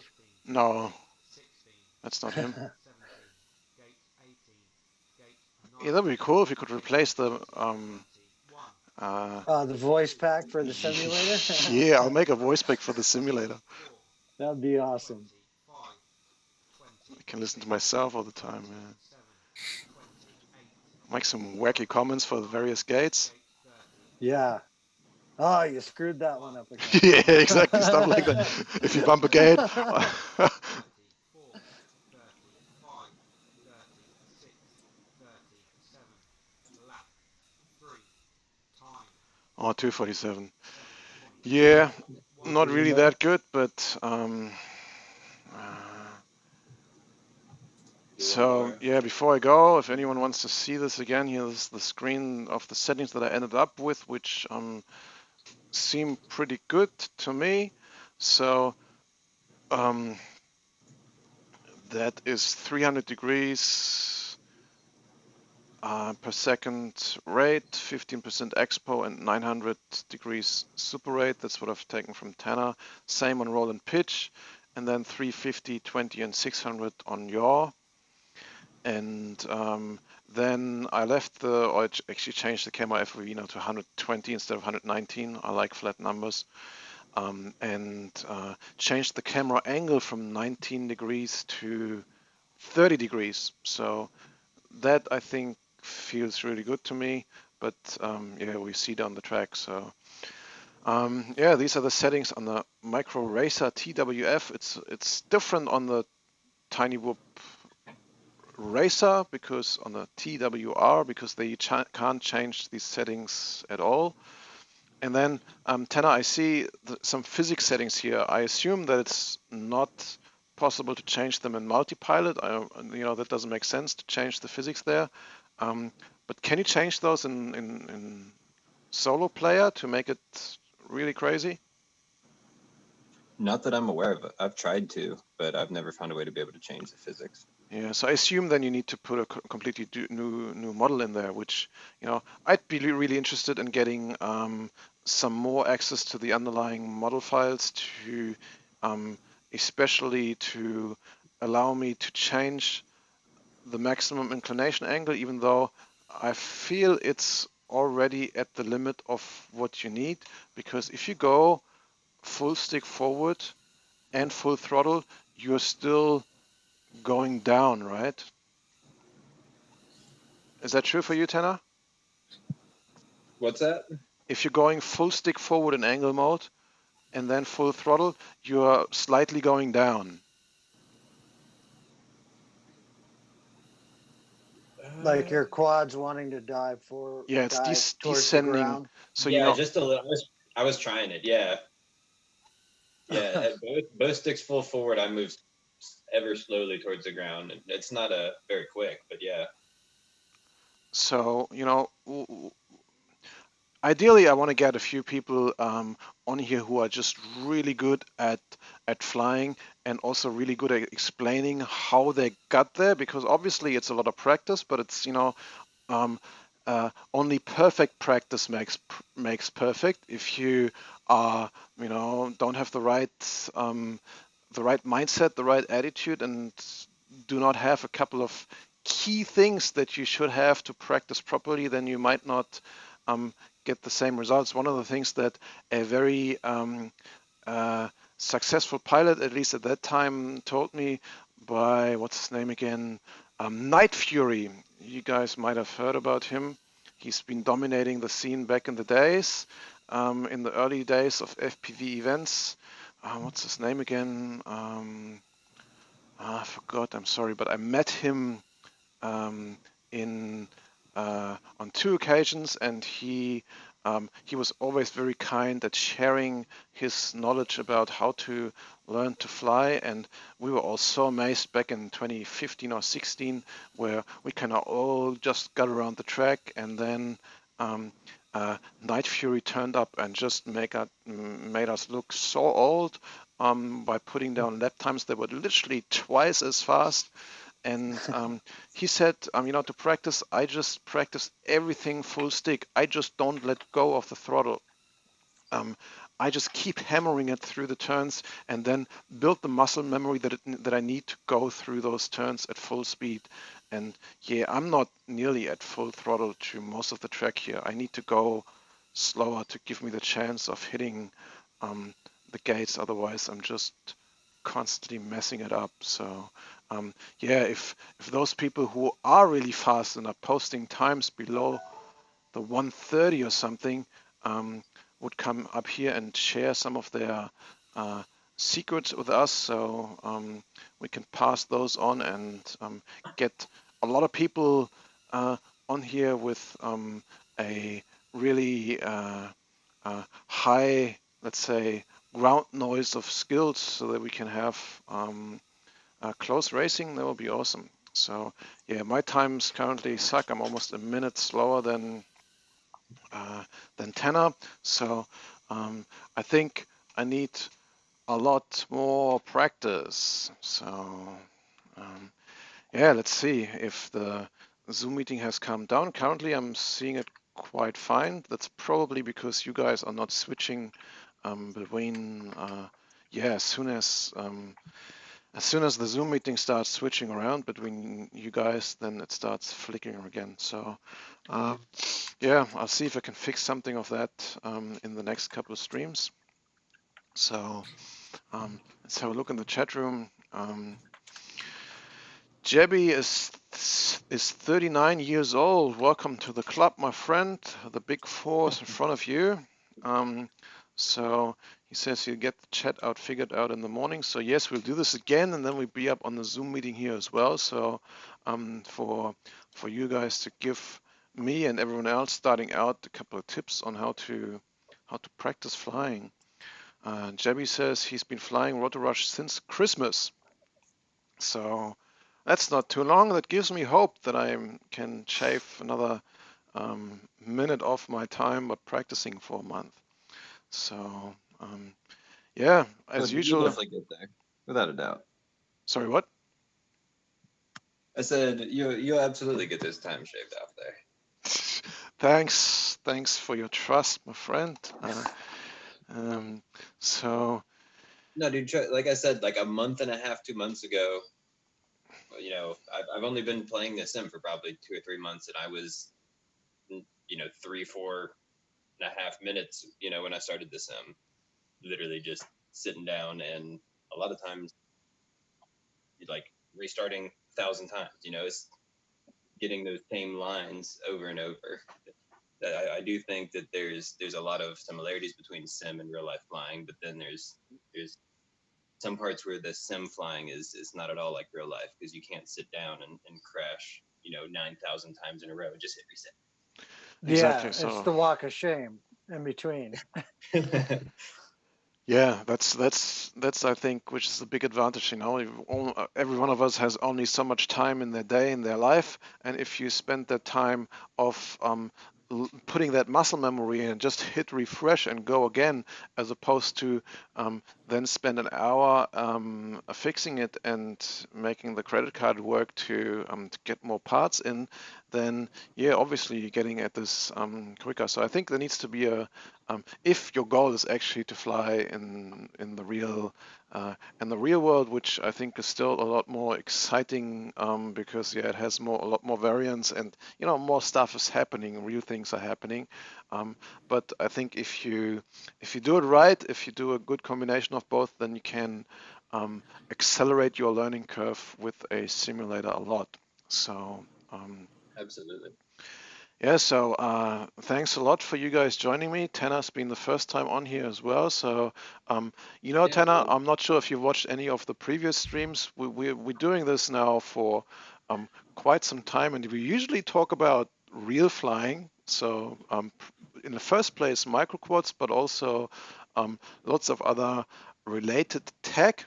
And yeah, one of the themes that I want to establish throughout 2019 on this channel, and also another channel that I've opened up. I planned today actually to stream to both channels at the same time, but that was made impossible by my decision to stream using OBS, which, as far as I can see, doesn't have the ability to stream to my aggregation service. So maybe I'll figure something out next time to bridge that to still stream it to the previous audience, but also start introducing my new channel, the FPV Academy, where yeah, a lot more content, not only focused on microquads, but also on sims and beginner tips and vastly crazy expert tips will be posted. So yeah, last week I did an interview that I recorded offline that I will edit a little bit that will be posted as a almost hour-long video, but a little bit cut down to make it yeah, a little more concise. Where I talked to my buddy Joe Scully, who's I believe commentating the very soon coming up, if not already running, Tiny Whoop International Open, I think they have called them. So I was talking to him about live streaming with OBS, and he has lots of other tips from his experience with hosting live FPV events. So yeah, I'll use some of those to configure the scenes properly for OBS here, and maybe we can get to the to a setup where we can actually fly over the Zoom meeting. So one of the things that I consider is that you guys who are in the Zoom meeting and flying with me on the simulator could, instead of posting your mark, you could share your screen, and this way I could have your FPV screens down there as well and switch between them and make kind of a split screen view so we can see all the other people in there as well, because I think there's a spectator view in Rotor Rush, but this means that I need to switch between them. I'm not sure if there's a way to actually show multiple people's FPV feed. I think that would be quite interesting as well. So That would I've be pretty cool. so Tanner, what are you using to join the Zoom meeting? Are you using a mobile phone and using a different computer to show us your webcam? Yeah, I was using my phone, flying on my computer. So yeah, what you can try next time is to join the Zoom meeting from your from your computer and then share your screen. So I'm not sure if that'll work. I'm not sure if the Zoom meeting is, it has some screen sharing functionality. So, but yeah, in terms of performance, if that'll work, I have no clue. But that's something if you want to, we can try next time. And I'm definitely down. yeah, cool. So and yeah, then to extend on that, down the track, I want to invite people who are already ahead of whatever I'm currently into, so I can interview you guys and pass on what you have learned to learn myself, but at the same time, stream this on YouTube or maybe even on a couple of different channels and streaming services to pass on the knowledge, to spread the word, so that people can and at first get the idea of doing what we do, and then also up their skill level as fast as possible, so we can get some close racing. So yeah, on that note, Chad, I also think you could probably, if you want to in the future, share some of your crazy setups with us. We briefly spoke about your famous bicopter setups a couple of episodes ago. If you're interested, I'd be happy to dive into that a little bit and quiz you with the help of the other participants in how you exactly have set this up. Not sure if anyone else out there will be crazy enough to copy your setups, but yeah, it's pretty interesting from what I've heard so far, and pretty unique. I haven't seen anyone else doing what you have done. So, did you come up with all your settings yourself, or did you have a couple of role models and templates that you based your designs off? It's pretty much all out of my head for the most part. So that's Yeah, that's awesome. So, if you want to, let's chat behind the scenes and pick one of the next uh, streams to talk a little bit about that. That's the kind of content that I want to have in there. So before we go, um, let's admit Jebby to the session here. I've just seen him popping up here. That's also something that I need to fix. Adam, I need to get you on this job to somehow, maybe I need to make you host of the meeting. I'm not sure, um, but that you can see the the participants as well. So while we're waiting for I can see the participants, and I see Jabby, but he has his camera off right now. yeah, so when you hover over the names, can you do something like can you press the mute button or rename people or something like that? Do you have admin rights? Uh, no, I have the option to chat with people in here. Haha, boom. Yes. Sorry. You guys got me. I I got to just put my wanted glasses to. on so I can. Okay, share content, stop video, mute. Yeah, it's just. Let's see here, more options. So for example, can you click on Foamy Ninja and click mute on him? Mute, Let's unmute. see. Let me Sorry, try. sorry, not Let me picking on try you, that. chat. Just Oh, there he is. Jebby joined us. Welcome, my friend. He can't. I think he can't hear us yet. I see no microphone button yet, but we can already see you on the video. You have a vertical video as well, just as Tenor. So I assume you're streaming from a mobile phone as well. I've seen your mouth moving, but you are not posting any audio yet. So uh, If you haven't used it before, you got to hit the button, the bottom left. It took me like at least 15 seconds to figure out how to unmute the thing. so Jebby, you gotta hit the button on the bottom left where it says unmute or something. I have There uh, you go. not yet. So I could change that, but the default setting is that you are muted when you join the session because we had a few people just bump in and then a whole lot of noise and stuff was going on in the background. But yeah, that unfortunately comes with the downside that you need to actively unmute yourself.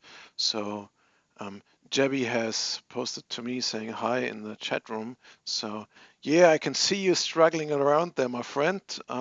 Impressive beard, by the way. Welcome to the bearded crew from the darkness. Uh, So he just Well, we got another bearded weirdo. Sorry. so he that didn't was hear good. that he was gone for the sec. I see him muted now, which means that there Yeah, might I be see. He's got unmute. audio I up hit there. unmute on Okay, him, he's on Heidrun. I think I got it. Yeah, Rush There we go. buddy. FPV. What's up, guys? Welcome to the show, my friend. Thanks for joining us. You're a little low volume, so if there's anything you can do, going closer, speaking louder, or maybe changing things, then we can understand you a little better. Yeah, I'm on my phone, so Yeah, exactly. So, yeah, thanks for joining my online flying session. You've consistently been posting better lap times than I have. So, tell us a little bit about yourself. How long have you been flying Rotor Rush? just since Christmas. Oh yeah, you said this in the chat room. Yeah, Yeah. excellent. So I said that gives me hope that I'll be quickly able to shave off 20 seconds or so of my 3 lap time. So yeah, also thanks for joining in here. It's now pretty much at the end of the stream, but yeah, I'm glad you made your way into this here, and I'm sure we'll do this again from time to time. Probably not Yeah, I every hope week so. at this time because that's the usual time slot where I um, stream and talk about other things. But yeah, it's been certainly fun for me, and I want to use that forum as well um, to continue sharing some expertise about how to set up your simulator setup. Because yeah, I believe it's really a big help to up your skills. For me, I never played much with the simulator, but I really feel that my time in flying real quads translated well into flying the simulator. So, Jebby, what's your experience with flying real quads? I've been flying tiny whoops for a few years. Okay, and did you feel that Rotor Rush is an accurate representation of flying tiny whoops?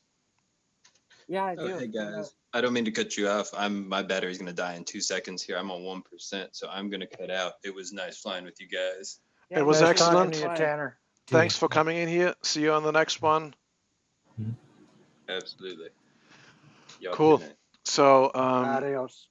yeah, Jebby, you said it's you feel that it's that it's you think it's accurate what's happening in Rotor Rush? Yeah, it's really close for me. With I fly the tiny whoop racer and real races. I fly stock settings on here. It's pretty close. Yep, cool. So, yeah, so you're flying with the tiny racer, which has even less options to muck around with that, and you're still beating the heck out of me in terms of lap times. So, yeah, this again says it's less about the setup, it's more about putting the hours in practice. So, Yeah. yeah, excellent. So that worked well enough, even though we had a little bit of a hiccup in the beginning, but then OBS was running fine all the way through. So I'm not sure what I did. Maybe it was because I had my own video switched on in the Zoom conference. Obviously, that will compete with my upload bandwidth. So, yeah, apologize for not posting the video directly into the Zoom meeting for you guys to see. Yeah, but as usual, we'll go through iterations and see if we can improve the stream down the track. So, yeah, thanks again for everyone joining here. So, and yeah, special thanks to Jebby for coming in here the first time. If you want to talk about other tech, you're most welcome in joining the public host bridge on one of the future streams that are always happening at around this time of the week. But yeah, we might just introduce a couple more quick sessions, probably spontaneous throughout the week.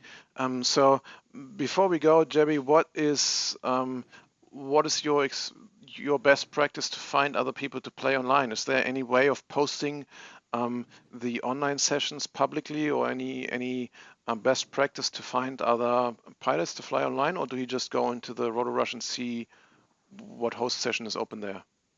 This is a first time for me. Ah, so you usually always been flying the solo part? Yeah, I can't ever find anybody playing. Yeah. So Like right now, I have it up and there's nobody on for me. yeah, that's what I've always seen as well. That's why I thought, okay, I stream this and then have other people join. Um, that's, I think, a big thing to fix to make this a consistently entertaining uh, pastime. Because when I remember back of my days playing online games, most of these games they had hundreds of servers going and people going nuts over there, and you know I don't expect this kind of niche software and niche thing we do to explode as some mainstream games, but to have at least a couple of sessions open at any given time during the day, because this is not only for the tiny whooping part of Rotor Rush, but there's like lots of other tracks, very realistic tracks, and lots of other models that, when I can translate this from tiny whoops to the other models, are probably as accurate as well. Um, yeah, I'm kind of surprised that there's not more sessions open. Maybe, yeah, yeah. I'll talk to the guys and see what I can find out. So, yeah. Let's cut it here. Thanks everyone for watching. Late greetings to first person Q just turning up in the YouTube stream. You can go back, and I think we've been streaming for 2 hours or so, or even longer, 2.5, and watch a little bit of that. And I'm looking forward to see you all in the next one. Happy flying every See day, you guys. everyone, and bye bye. See you next week. Little tunes to take you on your way from my favorite uh, royalty-free music site. Giving it a plug again, epidemicsounds.com. Let's see. Oh, this one here is a fun track, I think. See you all later. See ya. Later, guys. Is that playing in the